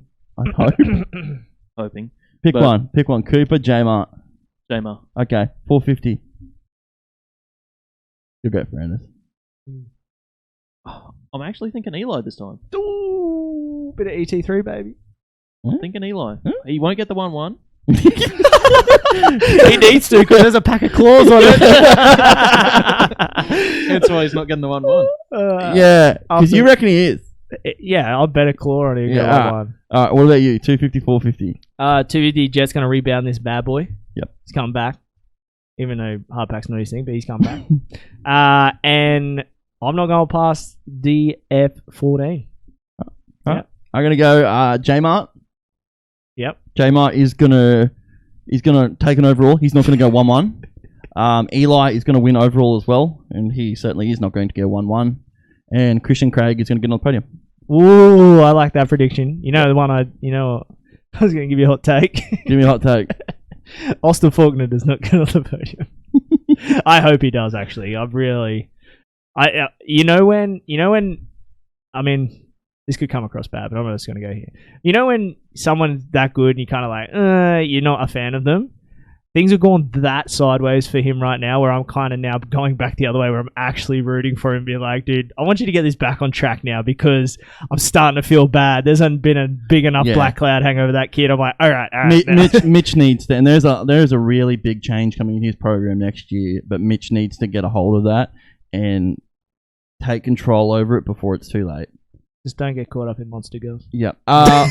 Seth Hammaker, top 10 this weekend? Yes or no? Yes. Okay. Seth Hammaker, top 10 this weekend? Yeah. No. No. Yeah. That's me. Thank you. We could look like absolute idiots. We could look probably like supreme people here, which is probably... We'll find out when you ride the 125. Shut up, idiot. That is getting clipped. Yep. Cool. Well, that's been show 51 of the Moto Limited Show, presented by Street Race Solutions. Thanks, Jack, for coming in. Thanks for the invite, guys. No, mate, you'll be allowed back in here whenever you want. Just got to convince Dad to bring you down. That's probably your only issue, yeah. But welcome anytime, Wiz. Yeah, appreciate you, bud.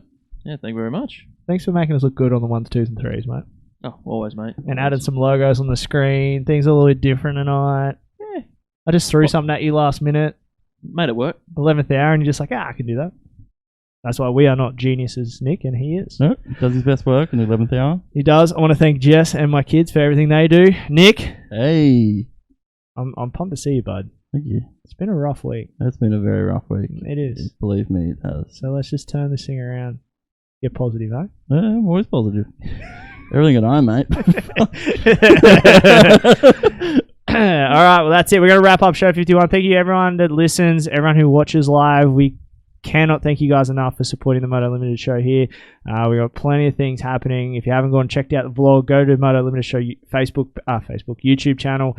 All the vlogs have been going up there. You can go to the Facebook as well. Yeah, go there as well. But we're trying to put a lot of stuff up there, extra content for you guys behind the scenes, supporting all of our partners we have here. I want to thank everyone who's involved with the show. That's going to wrap us up. Show 51 from Nick and myself. We'll see you guys next week. See ya. I said, I'm a fan of the show. What you guys got going on is awesome. And whoever's listening out there, you better keep freaking watching these guys, because they're doing some cool stuff, man. So